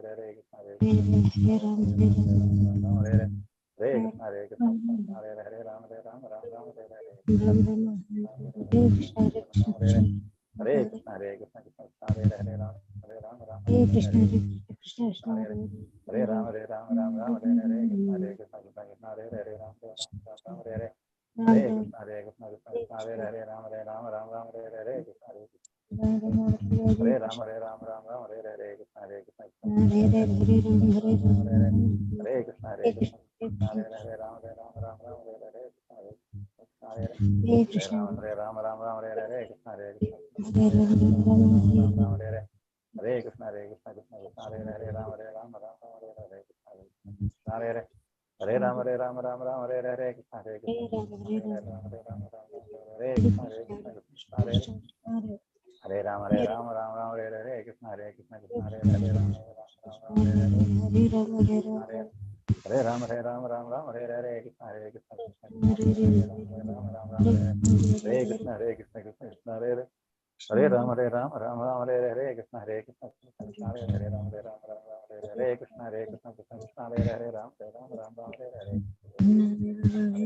ರಾಮ ಹರೇ ರಾಮ ರಾಮ ರಾಮ ಹರೇ ಹರೇ ಹರೇ ಕೃಷ್ಣ ಹರೇ ಕೃಷ್ಣ ಕೃಷ್ಣ ಕೃಷ್ಣ ಹರೇ ಹರೇ ರಾಮ ಹರೇ ಕೃಷ್ಣ